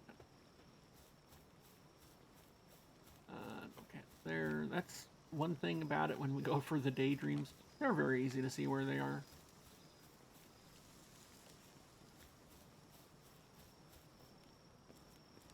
And we might not see any cat. I find it easier to be over here in the area as it turns to night, because then the cats will be spawned in. And when they're spawned in, then they don't despawn to make the nighttime mobs spawn. So they'd be sitting here, it'd get to night, they'd fall asleep. There you go, then it's good to go.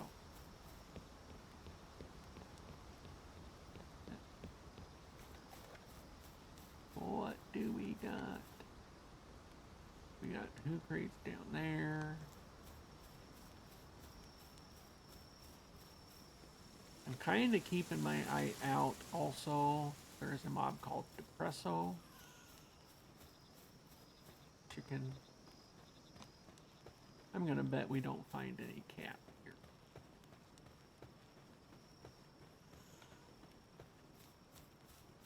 here. The Depresso, if you find him at night, is only when he spawns. He will aggro on you. So it's a fight whether you want one or not. Oh, chest. Let's go grab that. The chest, right now this is a gold one. It could be a purple one later, but it won't. It'll stay there until you collect it. You know, it won't respawn as a perk. Which means, actually, that one over here, or was it up top? Might have been up top. No, I think it's over. Nope, it's up top. That one chest earlier that I said we couldn't get, that was by that memo. We got a key there. I think we got a key earlier. Yeah, we got it. From the, yeah, whenever we got it. We got a key earlier too. So now we can come up here and we can open that. chest up because we have some keys now. And then that will give that chest a chance to respawn.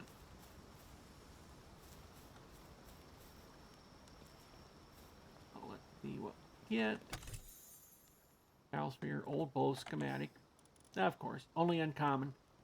Basically, these are just a higher quality. They'll do more damage, have a bit higher durability than the ones than the one we just crafted. But these will take ancient technology parts, which we don't have yet because we haven't gone and fought any bosses. So until we do, it's not worth it. And since we're going to be doing some dungeons, I'm kind of forcing myself to. Sometimes I get sidetracked into doing stuff with bases and stuff. That's why I made one of my personal rules is we're not moving on until we got all the dungeons completed at least once. You can rerun dungeons. And the only exception we might make to that is, hey, we're just running dungeons to get them done so we can move on, but this dungeon for some reason isn't open. We'll just make a note of that on our thing to say, hey, we got to come back and do this when it's open, because if the dungeon's not open, I'm not going to make us wait until it is open. Kind of defeats the purpose of, like, the egg timer being set to 0. I set that to 0 because, well, you guys don't want to sit here and just watch me stare at an egg. And when I was mentioning that Mount Obsidian earlier, where you can get that Jormuntide Ignis for a Kindling Pal, I got a rundown on other playthroughs of the game where you can get like 13 eggs without really any danger to yourself, as long as you're paying attention. Well, I'm not seeing any cats, but I see a couple foxes we can get, maybe.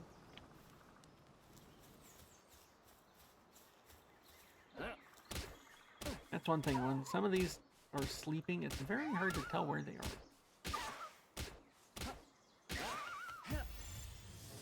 80. And we got him. Once it gets to that cyan color, it's pretty much, you're going to catch him. Early body is increased defense.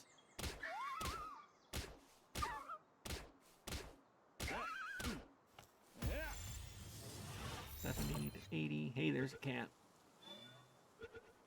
He apparently is not going to run away because he didn't care. Oh, there he goes.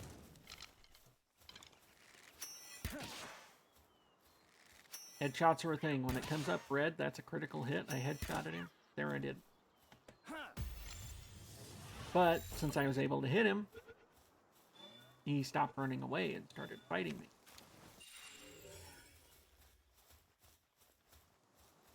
Let's see, this box is... Nope, he's awake now.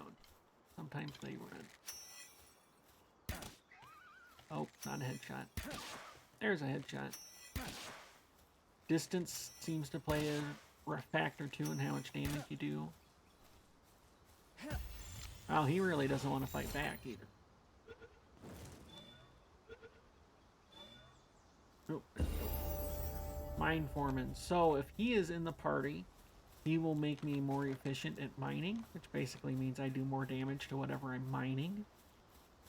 Not the trees, but actually mining. Like the stone and the ore.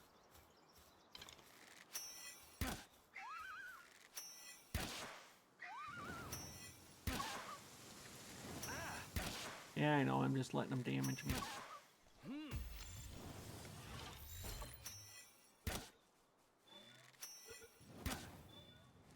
And I'm on fire, so of course if I'm on fire, I'm hot. So I'm taking extra damage too.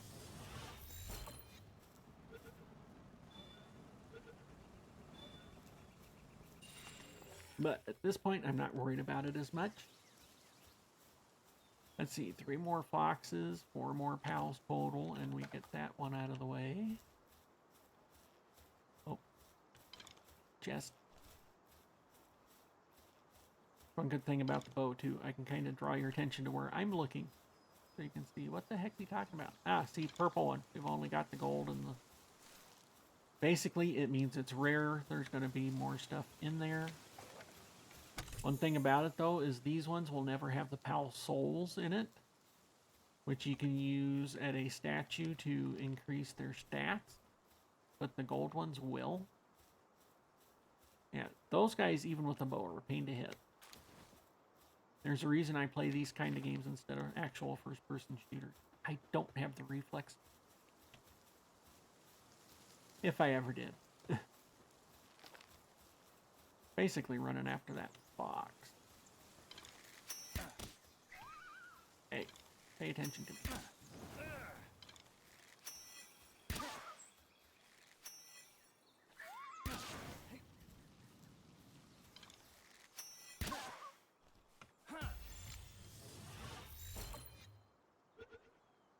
And yes, I see that. I'm not going to grab it now because we'll come through here many, many a time. I just wanted to get that fox quick. Same with that guy right there. Cliff Monk Effigy. This is what you need to increase your capture power. You need a lot of them.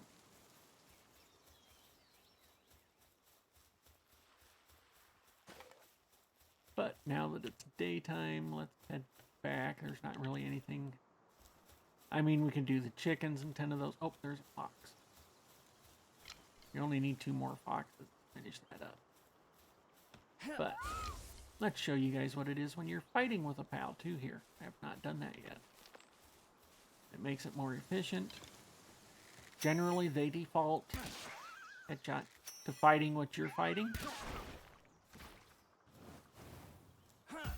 But when you're fighting with them, like that second sand that just went past, that would have killed him. Then I wouldn't have been able to capture him. So you gotta pay attention to that as you're fighting too. Okay, back over this. Yeah, that did do. Sometimes you think you're gonna hit it, and sometimes you don't. Fast travel. Back to the base. Yes.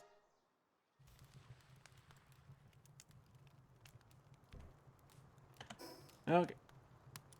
Hey, we got an increased PAL sphere. So this is where I was trying to do earlier. You can hit 2 to change your spheres, and then you can, if you do that quick, you can just see how many you have without having to open your inventory. This was, kind of forgot about this. When we were talking about an ore base, the very popular one is right here. There's a fast travel point down here. This is a sealed realm, which is basically a boss fight inside a cave. Inside a one-room cave.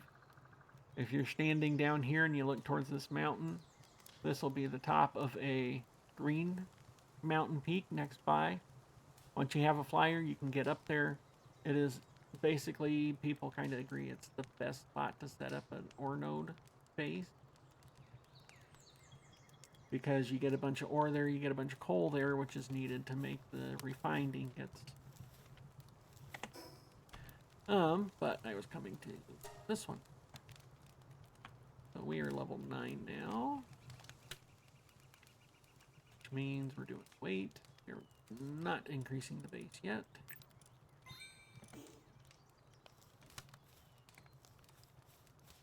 What can we cook? Yeah, there's beer to cook. Let's put him. I don't think he takes fire damage from standing on the fire, but I mean, it doesn't look like it. I've never actually thrown him and have him hit the thing. Okay, so these are all the pals we've caught so far. So Swift is a good one. Basically increases your running speed. Like I said, the cats, all the cats will have Coward on. So this is as close as you get to a traitless cat. And the traitless ones are good because they make it easier to breed the skills you want. So like this Swift Lamball, say we wanted to breed him up, we'd want to breed, if we bred that Swift Lamball with this Fox Parks, I'm not sure what PAL we'd get. I'd have to look that up. But we'd be more likely to get a child that has just Swift because that's the only skill that either parent has. If you're breeding, trying to get all 4, because you can have 4 skills for those passive skills per pal. If you're trying to get all 4 of them to be exactly what you want, the best thing is to have 2 on one parent, 2 on the other parent. That way you're most likely, which is still not a very, like, I think it's 10% if I recall correctly. But he's done. So that's why the traitless ones are the best ones to grab. Or you definitely want to keep at least a male and female of each traitless one that you can catch.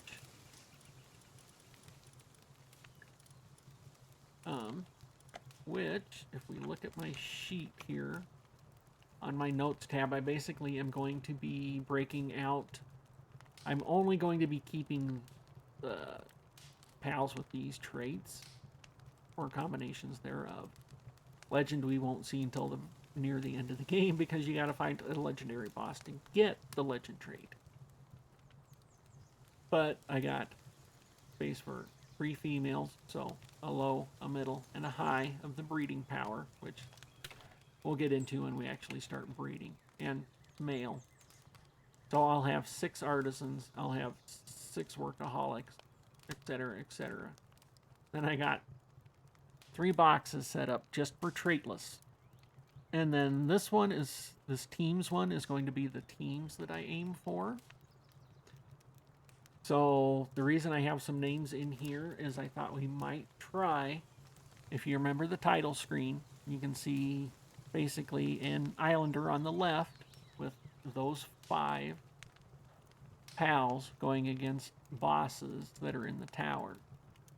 So I thought it might be interesting to try that. I don't know. We'll see. I'll leave it there and we'll decide later. We're nowhere near ready to even think about that. Anyway.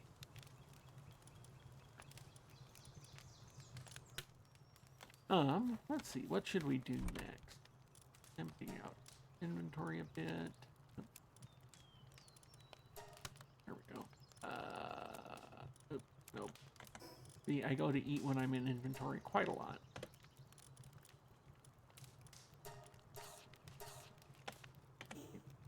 Okay, tell you what, these lamb balls aren't actually helping me with anything.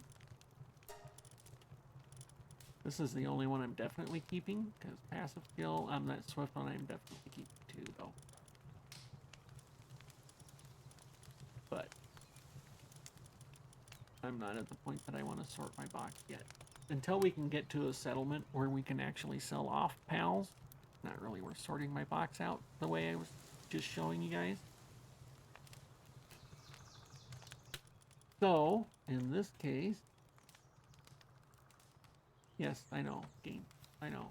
I'm not at the point that I want to do that. These are the pal souls. Let's see. Where are we technology-wise?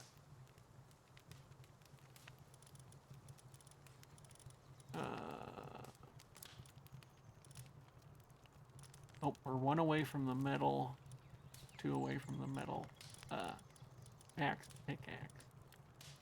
So we're actually not all that far away from that. We are level 9. Pal spheres. We could eat pal spheres. Not going to be able to craft too many of them, but let's just craft some.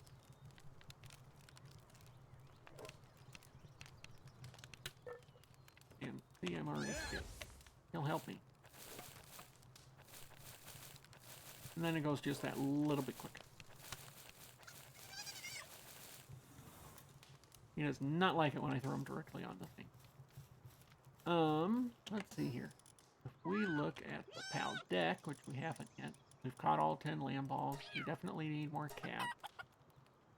I suppose we could capture the chickens too. We need another fox. Those are all daytime, so let's just go out. What do we got? 14.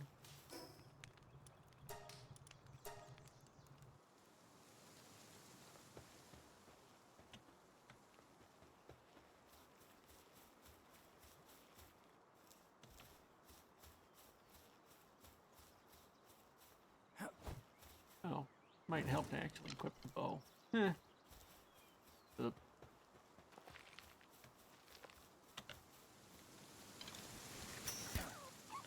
Missed him. Missed him. Oh well, chickens aren't running.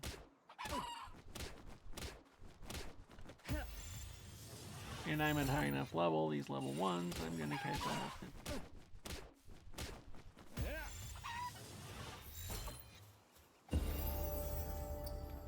Oh, level 10. Let's grab these berries. Mainly because, well, food, but the berry seeds, which I had mentioned to you guys, become very important later on. Once we start building the base, the transporting pals will transport items to like the nearest chest, ideally. Not always. Sometimes it seems like they go out of their way to go to the furthest chest. Let's go ahead and level 6. Health. And we can increase our base level. Oh, there we go. That gets me the primitive herbs. So we might mine a couple ore nodes while we're out here. So we can start getting some iron built up. So let's go over there. I forgot what I was saying. Oh, the pals and moving stuff around. So the way to keep them, they won't take stuff out of chests. So the way to keep your chests organized is to fill up the empty slots with berry seed. And since you can put just a berry seed in there, that's why near the beginning it's good to just get a big stack of them, and then you're set later on. Then your pals won't mess up and try to put stone here, there, and everywhere. Or wood, or anything else. The only thing that trick does not work with is I believe the refrigerator, and for sure the feed box. The only items that don't decay that can go in there are basically cotton candy, which comes from a woolly pop, which would be past these starting areas for us.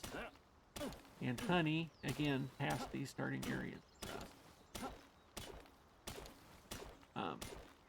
Those are the only two items that don't decay inside an inventory, but still count as a food that can be eaten.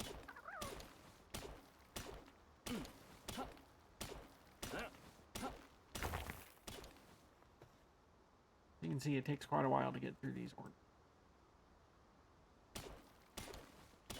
Once we get to the metal pickaxes and axes, it goes quicker because you do more damage.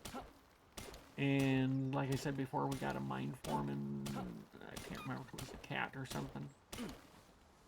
They basically increase the damage when we're mining, so we basically mine fast. There is a set amount of ore you get from each node.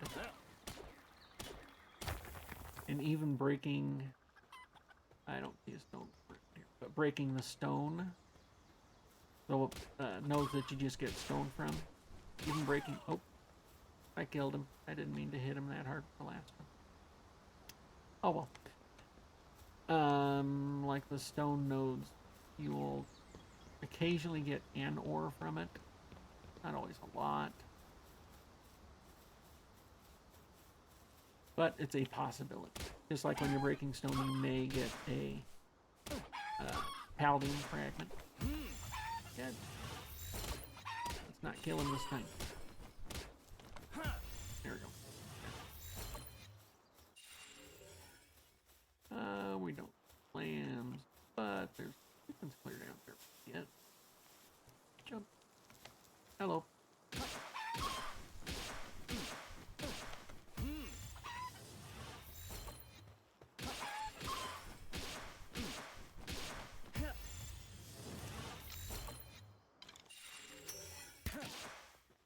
Headshot. Now that I fought him, he's not gonna run.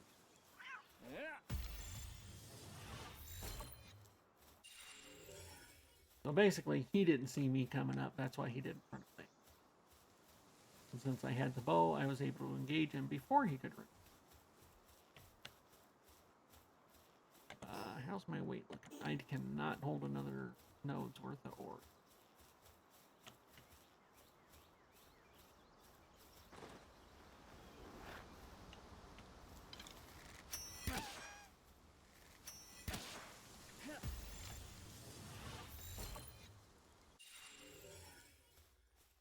Three more cats.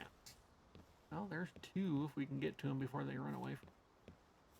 I'm sure we'll engage one and then, like that one, running away.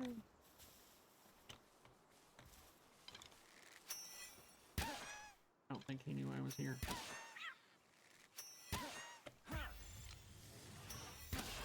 Oops. Not him. As you see there, I did not draw all the way back, so I did a little bit less damage. That is the advantage in my eyes of the old bow. Let's see, did we have all the fox perks? Because you can stop. No, we need one more. So you can basically stop yourself from landing a killing shot.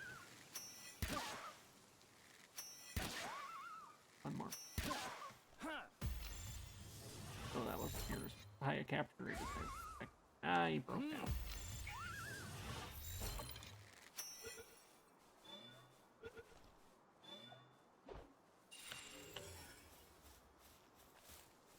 Yeah, he's trying to get to me.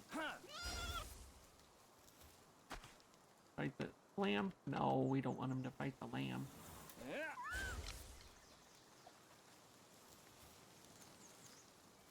I think he's stuck in the thing. Oh, there he dropped out. One more.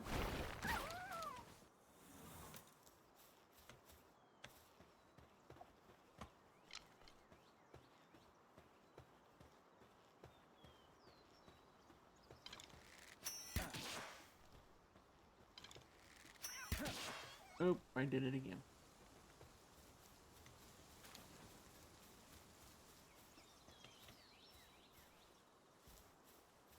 Cat, kitty cat. Nope, not seeing a cat.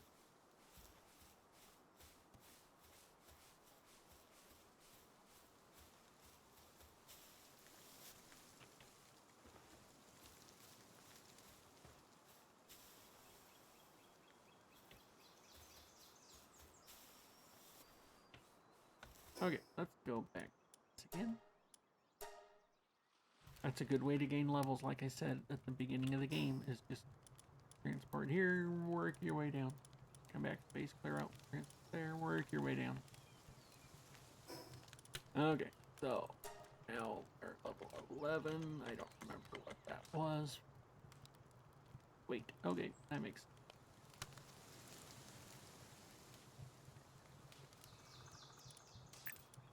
Buy one. Okay. And that also gets us. We are going to do that, and that.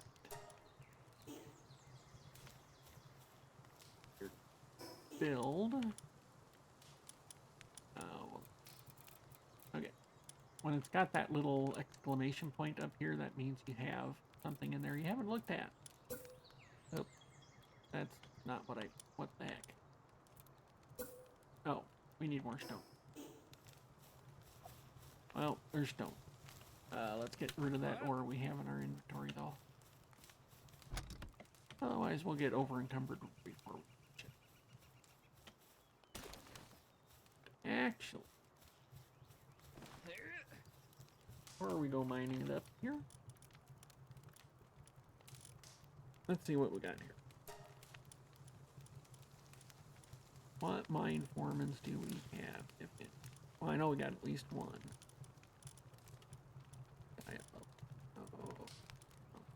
Workaholic is a good one. That basically sanity drops not as fast, so when they're in the base, that's a very good thing to have. Okay, so we're gonna want to get one of these out.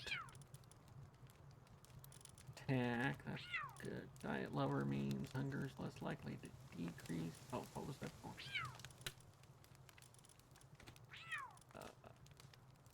Decrease the neutral. Gotcha.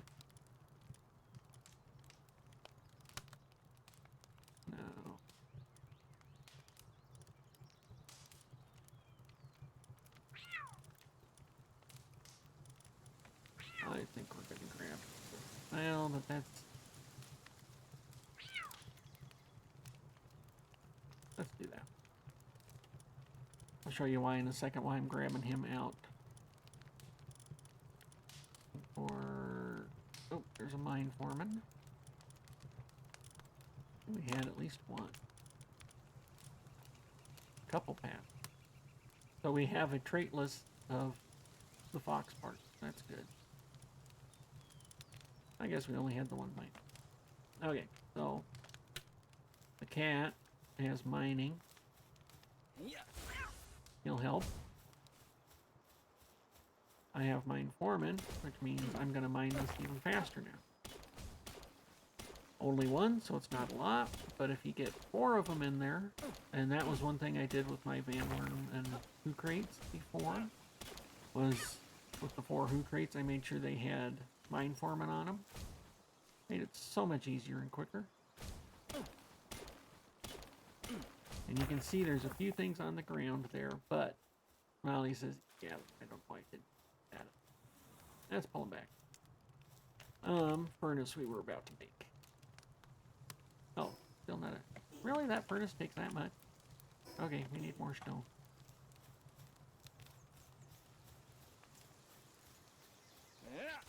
Let me cut this one down.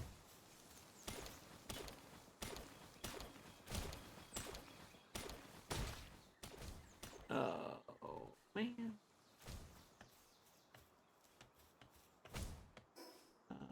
How much do we need? Metal pickaxe is 5 ingots. That's enough stone. Now the reason I'm looking at that is we are about to craft some iron here.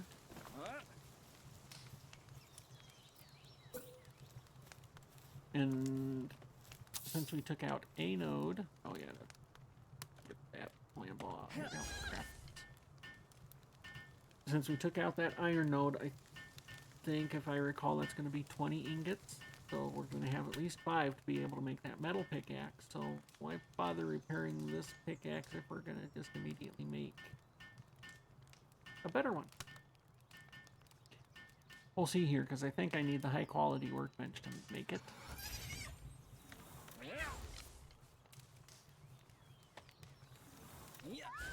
Oh, that's the one thing when you're trying to recall them, but after you switched up. Anyway.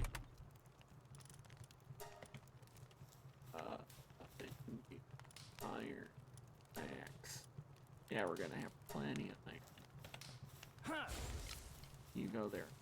Now, the one thing about these things, we can't help him. He's gonna be the only one that can work at it. Even if we brought in another Fox Parks or other Kindler via the box, they're not gonna help him either. Because only one can be at this thing. Just like this, only one can be at that. But this we could help him with.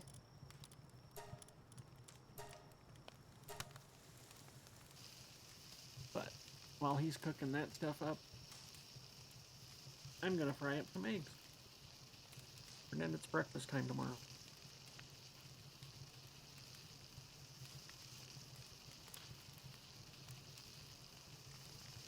And I know it might sound, my voice probably doesn't sound the best at the moment. Probably sounds echoey and stuff. That is because my mic is literally sitting on my desk right in front of my monitors. I need to see if I can find a mic arm to attach to my desk so that I can set back a bit and have it actually be at the proper distance from my mouth when I'm talking. My next stream, I'm planning on doing a Monday, Saturday, Sunday schedule. 3 hours a night. Same time every night. We'll see. I don't know. That's kind of what I'm aiming towards right now. We'll see if that's too much, not enough. If I even want to keep doing it. We'll see. Anyway, I'll try before the Wednesday stream to run to the Radio Shack. Yes, there are some of those still open. Not many. There's one in town here. I'll see if they have a mic arm. I'm guessing probably not. But if they do, I'll get one. If not, it'll have to wait until I get to another town where there's a Walmart. Because, yeah, I live in the Midwest, rural town. Lots of manufacturing and stuff in this town, but not much else.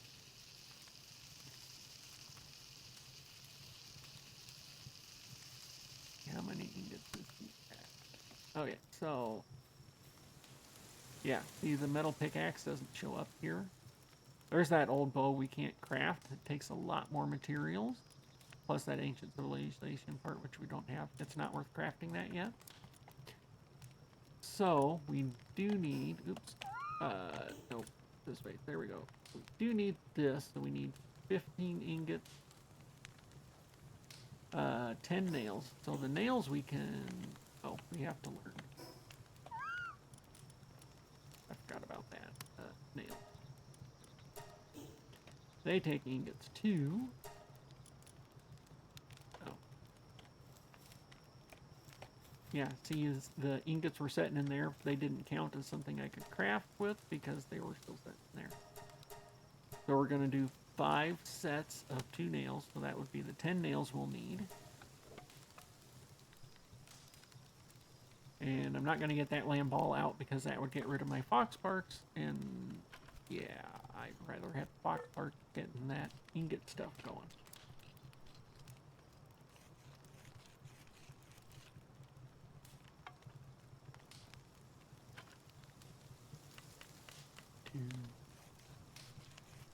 Not fast. Not fast at all.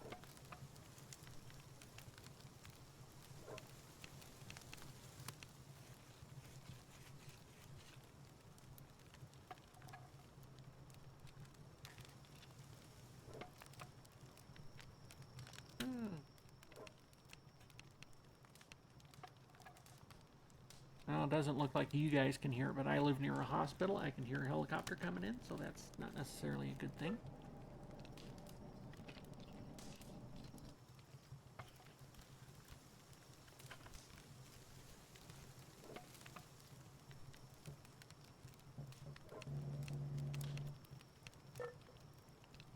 Well, looking like you guys maybe heard it a couple times there. Anyway. Almost done with the nails here. Last set.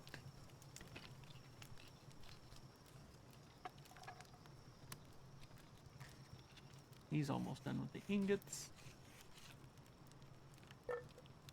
Well, the only bad part is about where I've been hunting. I don't have anybody with wood cutting that could help trees. Oh yeah, there's the nails.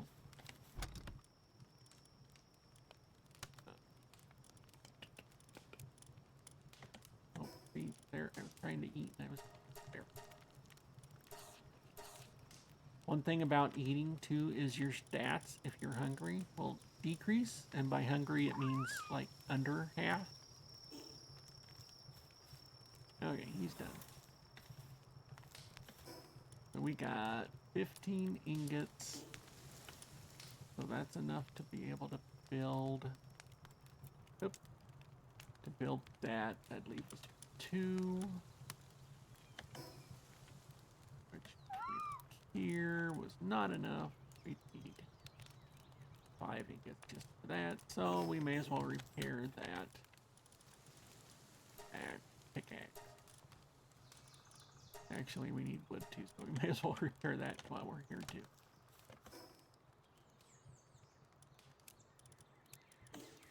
Wood too. Let's go ahead and cut down a couple trees here. And once it becomes fully on daytime, yeah, see there we're facing like west, southwest, and the sun is rising in the west.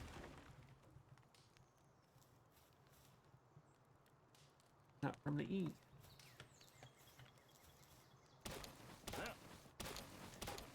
Be interesting to know if that was a conscious decision on their part, or they programmatically that was just the easier spot to have it go from.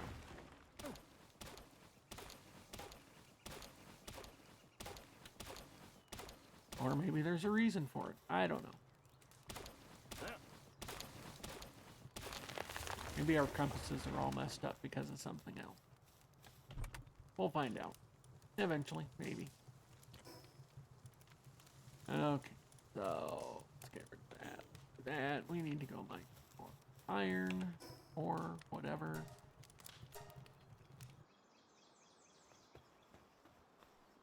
There's one right over here.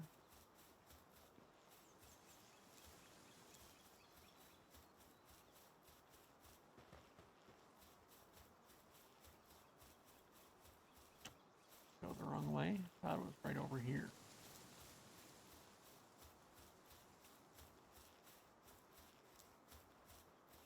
Well, there's one down.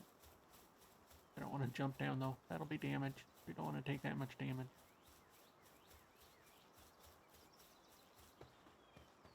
See what we got here.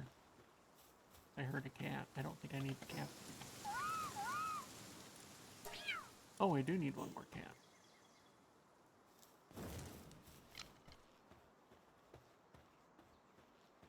Let's see. I think I'm too far away from him to hit him. Let's see. Yeah, see, too far away. I got just close enough before he started. There, that should be our last cat. At least until we decide if we're going to run a team with him. Next time we go to just chatting and go back to the title screen, I'll show you what I mean here.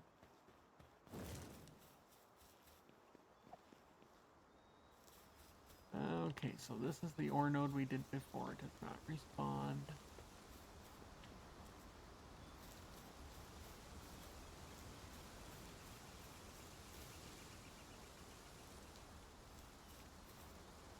There's one over there we can... That's on the way to that second fast travel point. Excuse me, cat, you're in the way. Oh, nope, let's not jump down there.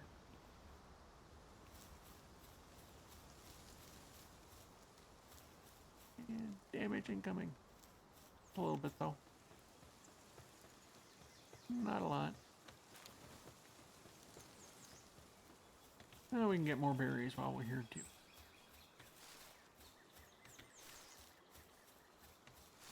Now, I am at the point I could get a planter, gatherer, and a waterer, and then have them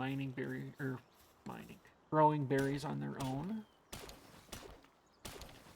And let's see. Oh, that's right. It's, yeah. Never mind. Level 1 mining, not good enough for ore. You need at least a level 2, and those Cativas only have level 1, so you can't help me with it. I could have let it go all the way, I would have got up to 10 ore, but... yeah. Good practice, like I said earlier, to try and not let it go clear to exhaust. That cat was just in the water. He's seen all the water dripping off of.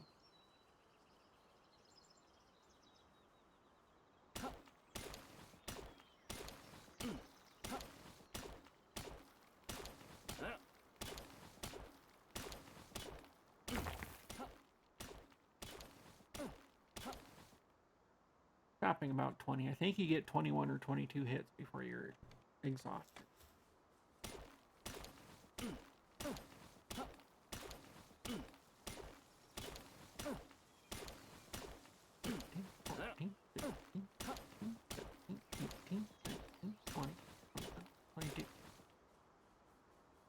Okay, you get 22. At least I am right now with that mine foreman. I'm not sure if that increases my stamina regarding that at all.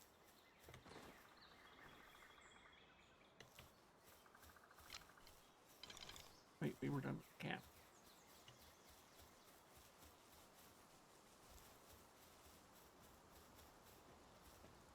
Lots of things.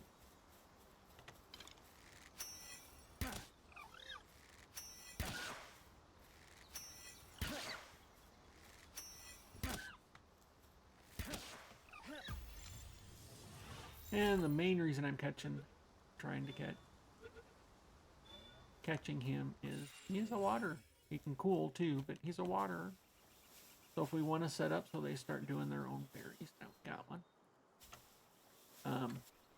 But I could do him. He can plant, but he can't gather. But our cats can gather. Okay. Hey, you. Fight. Come on. There we go. Oh, we don't have any pals here. There one laying around. That one. That just palled him. That's just palled him.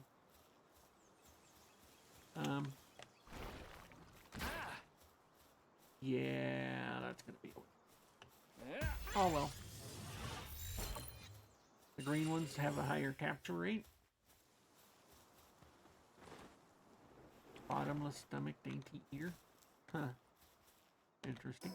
Anyway, it is top of the hour, so it is time for another quick break. As you can see, these things kept going while we were gone. So, what we're gonna do... Oop, don't step on the fire. Yeah, if you step on the campfire, you will take damage. You will catch on fire. I did see some people say, well, yeah, build your defensive walls and then just have fires, campfires right in the entryway, and anything that comes in will catch on fire. While your pals, if they're defending your base, are not smart enough to stay off of them, so they'll catch on fire too. Not a good thing. Anyway, top of the hour. Time for one more get up and move break. And so this is what I meant by, this is quote unquote us. You got the Cativa, you got a Pingullet, you got an Anubis. This is a Pyron, I believe it was, and then the Gale, or not Gale Call, the Nightwing up there fighting the guys on top of, although it's a girl on top of Grisbold when we fight them. This is another boss one. Those aren't, I think he might be, you got Jet Dragon in the back, but if we went with this team just to try it, I don't know. We'll see. I haven't decided. But that said, we got one more Be Right Back. Do another 5-minute break here. Last one of the night. Just repeat myself from earlier. 5-minute break time. See you in 5 minutes, guys.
Okay, I am back.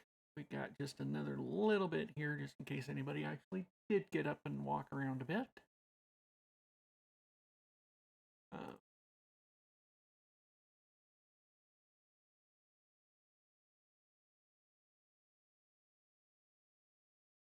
just checking some other stuff while we're still, and be right back. Yes, technically I can switch it. We're just chatting now. Okay, looks like I need to drop that just chatting down a little bit.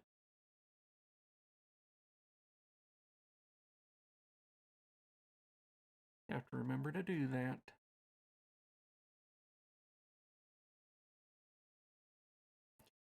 Okay.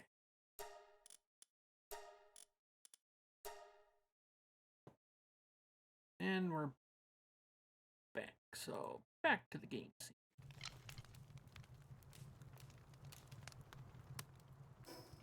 Okay. Now level 12. So that means another work speed. That'll help. So level 4. For the base. Technology. Nothing that helps us at the moment since we're focusing on. Alright. This time. Yep.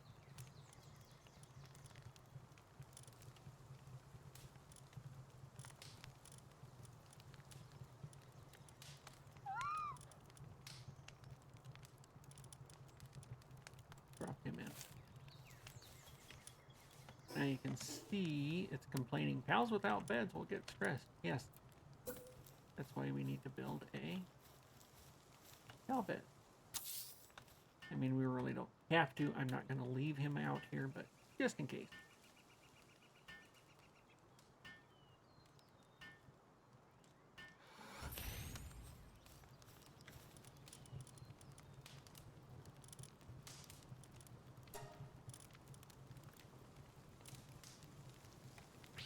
So yeah, like I was saying, he can gather.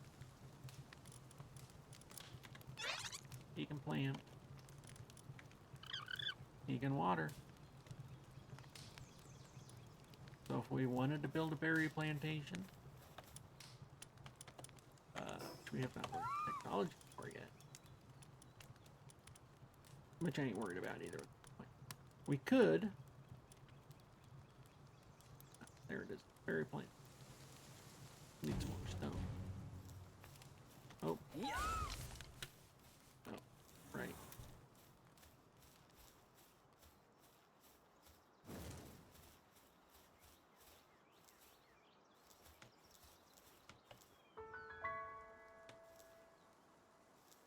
I might try getting back up here after fighting. See if it's any quicker. I'm gonna guess not, but you never know. Still 3 of them again. But now, oh nope, still level 1s. Okay, so the raid levels have not increased yet.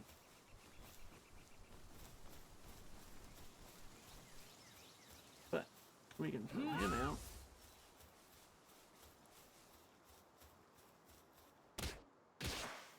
I'm not sure if he'll... Yeah, I don't think he's going to do anything because these guys aren't fighting back.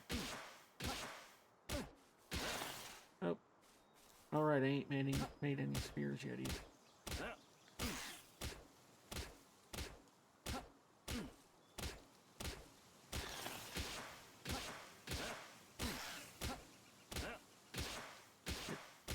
Hit. Come on. Oh, out of stamina.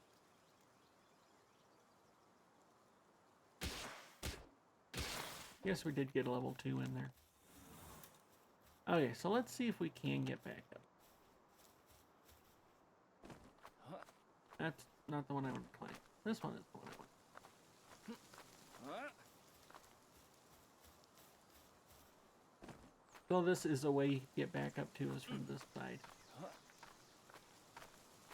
I think you might still run out of stamina. Yep. But you'd be able to get up from this side too instead of the side we did go up.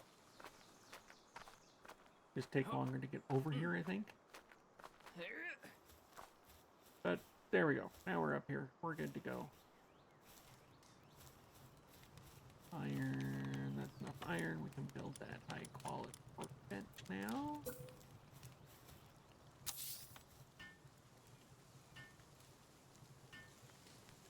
You look under the base info, it shows that little hammer going. That means that Fox Park is working.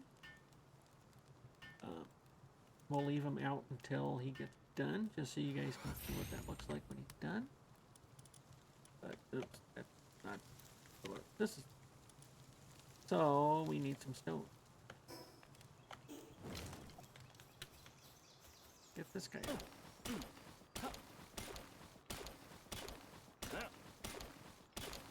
Since we need stone, we may as well mine these up before we basically get rid of this pickaxe. Because then we'll have a metal one, and while it takes the ingot to repair it, it goes much faster when it's mining stuff. You can see we're doing like the 60s. Once we get the other pickaxe, I think we'll be doing like the 120s.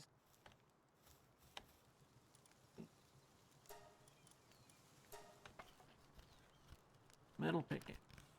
So just remember, we were doing 60s, mid-60s.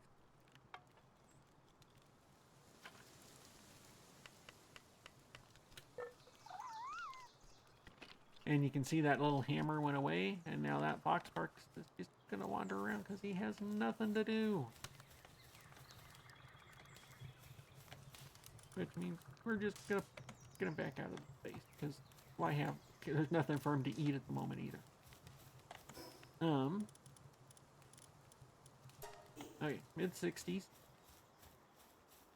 We are now using. Nope, still got. Okay. We switch to the metal one.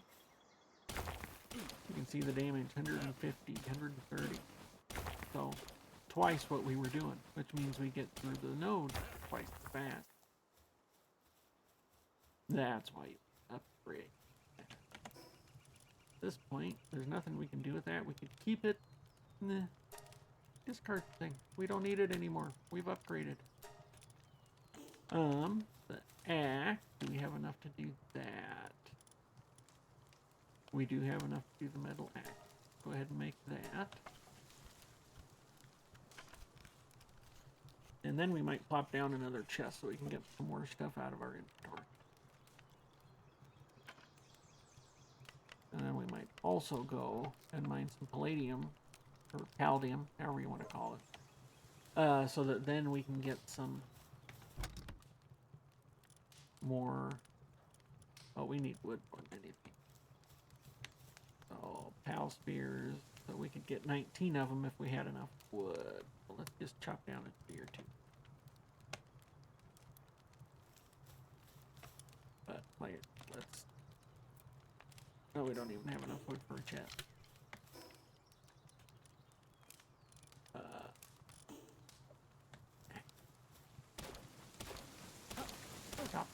Chop.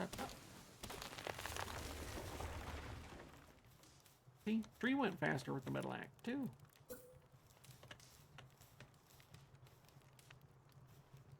Yeah, no, not made so you can stack yet. But we can place it right next.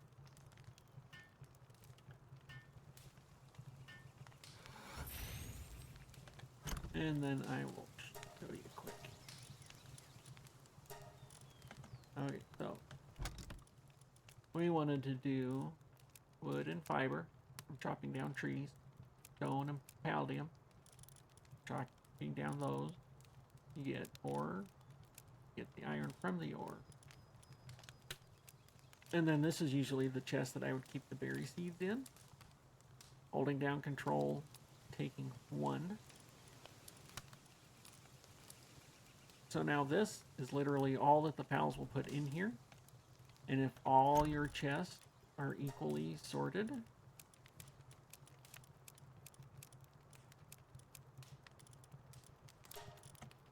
here, there was one space left, so that could be filled by stone. It just depends on the pal. But now, this is all the storage in the base. all stone, wood, everything will end up here if a pal is moving. Cook those berries quick so that they last a bit longer.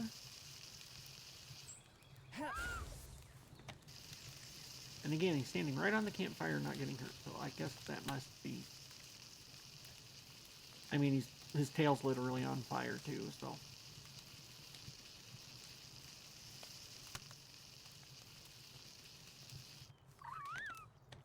Yeah.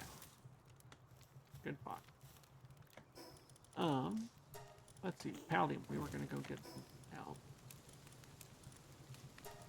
We can get rid of the stone axe. A bunch of durability left on it. Not worth the time at this point. So if we go here...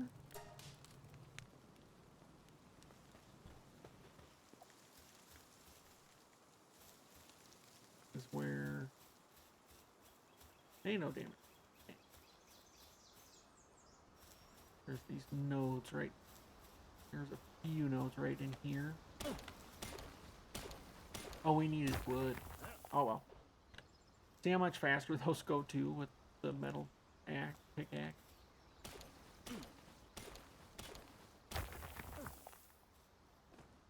So I'm thinking we are now level 12, right? Yeah. As we are getting closer towards the end of the stream, I don't think we have time. No, we don't have time to do a dungeon. I mean, if we went straight through and didn't actually do anything. I think what we'll do is get some pal spheres made. Sounds like the helicopter taking off. Oh. Hopefully whoever came in or is leaving with is... we'll get this paldium. We'll mine up some stone and some wood. We'll get some pal spheres so that next time, maybe somewhere near the start, but definitely within the first bit of the next stream on Wednesday, we will do a dungeon. There's actually one just a bit further down. You know, we went... Oop, come on. There we go. We went through that church and back down the hill to get up to our base. If we would have kept going down and around, taking the path down instead of going up to the base, there's a dungeon down there. It seems to refresh fairly quickly. Of course, I say that, and it could just be that I spend too much... Oops, could just be that when I play, I spend too much time doing other stuff that maybe it's not actually that quick of a respawn, and I just get busy and don't realize how much time has passed. Which is very easy to do when you're playing a game you like.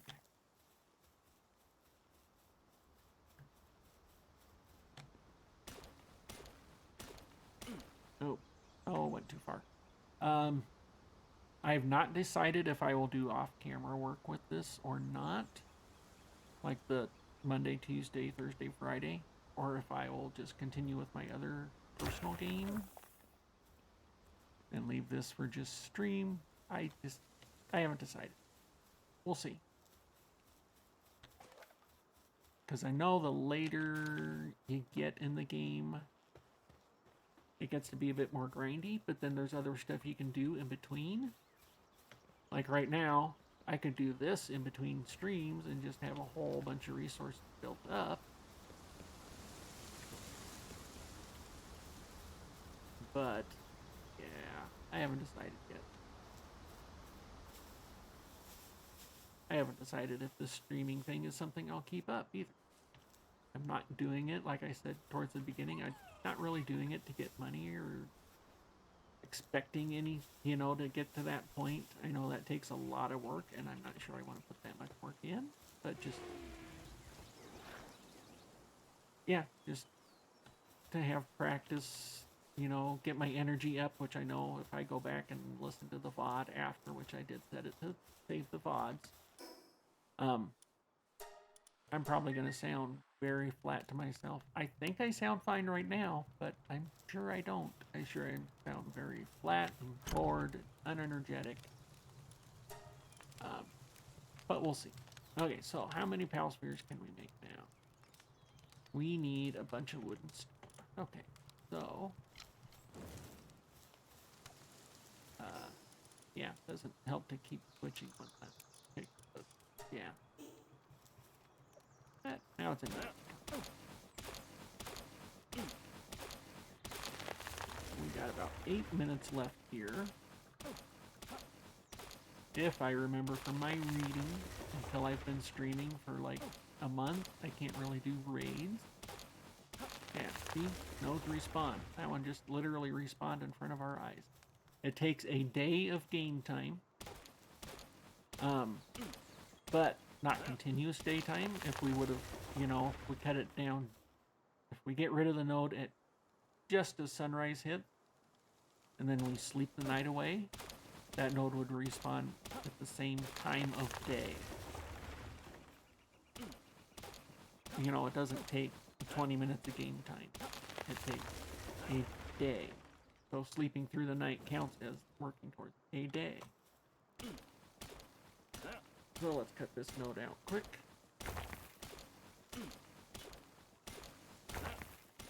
There.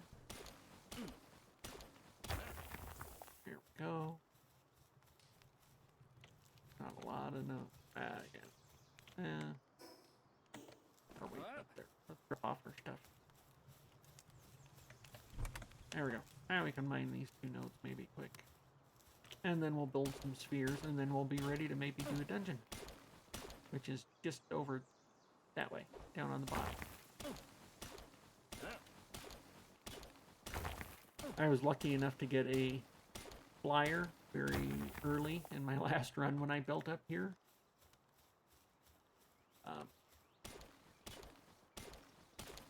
That, or we might go try and find... Either way, we need pal spheres, so we're going to work on that here quick in the last few minutes. And then at the start of the next stream, we will... Well, the plan for the next stream, dungeon, maybe go get a dire howl at the very least. There we go. Now that'll get rid of every piece of wood. I don't like to do that. Let's take this a chop. That is one thing. Once we have pals running around and everything, you know, don't build so that you get rid of everything in the chest. Oh, there's my warning. 5-minute warning on the clock. Okay, so like this would get rid of everything for the wood, which means that slot would then be open. I always back it off at least one. Now there will still be wood in that slot, so if pals were running stuff around, they would not end up getting rid of stuff. It is nighttime, so it's not going to be helpful to put pals out. We can just put him out. Then have me help me craft those quick. So goal for the next stream is going to be doing some dungeons, leveling, which kind of goes hand in hand. Maybe going and getting a mount first. There's a small settlement. We're almost, I think, looking straight at it. Up in that orangish area over there. It's past that little tree area, past that lift monk and memo that we skipped before. So it's not all that far away. Almost done here. That's going quicker than I thought. Yeah, and once we get to that settlement, then we can sell off the extra pals and we'll start organizing the box a bit.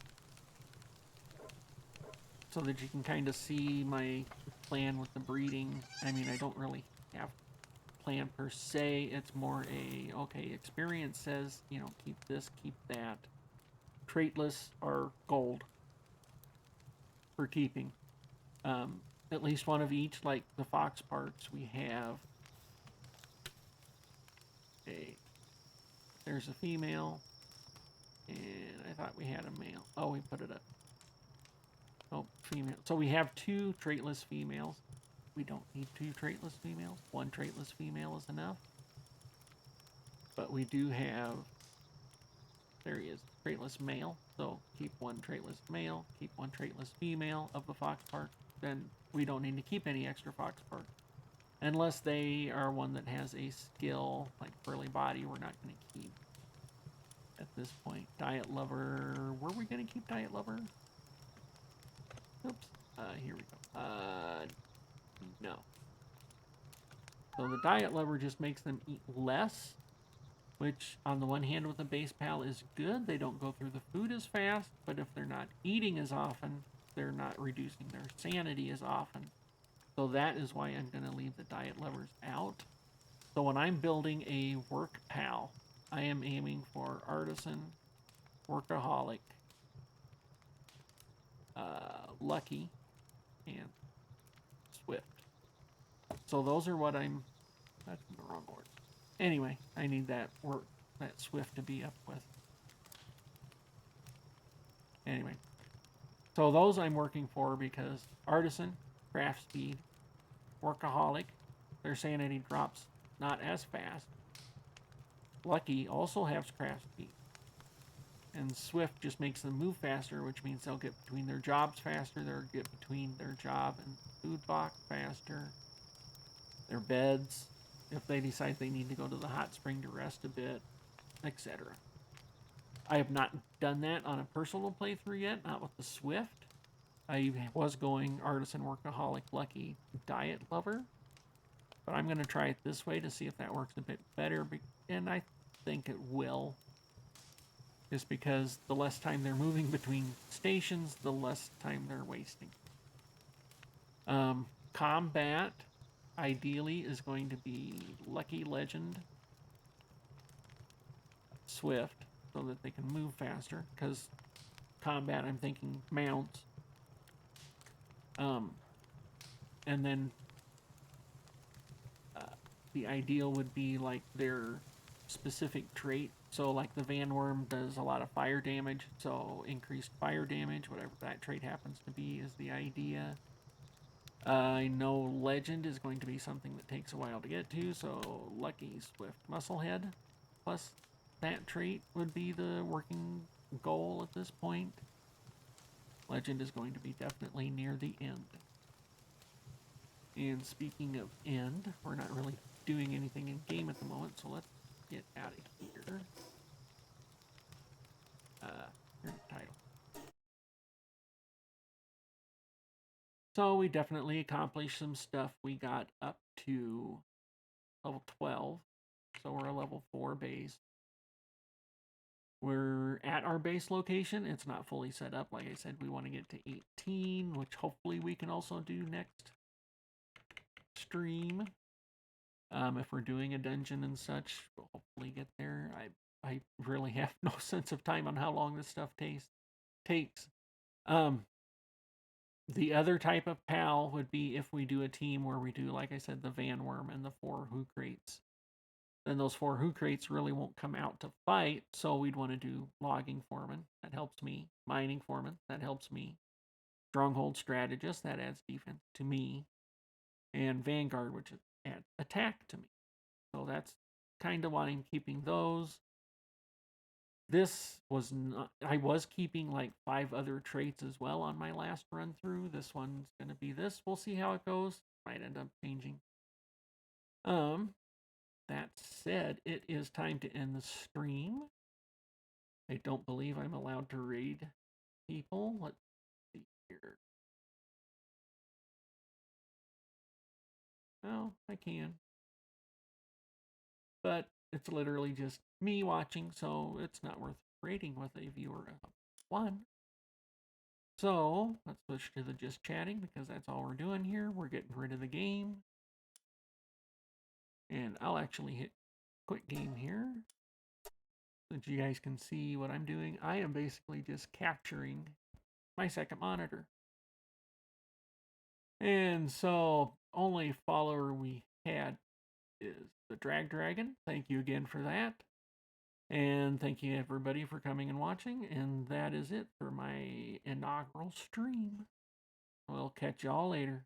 Bye.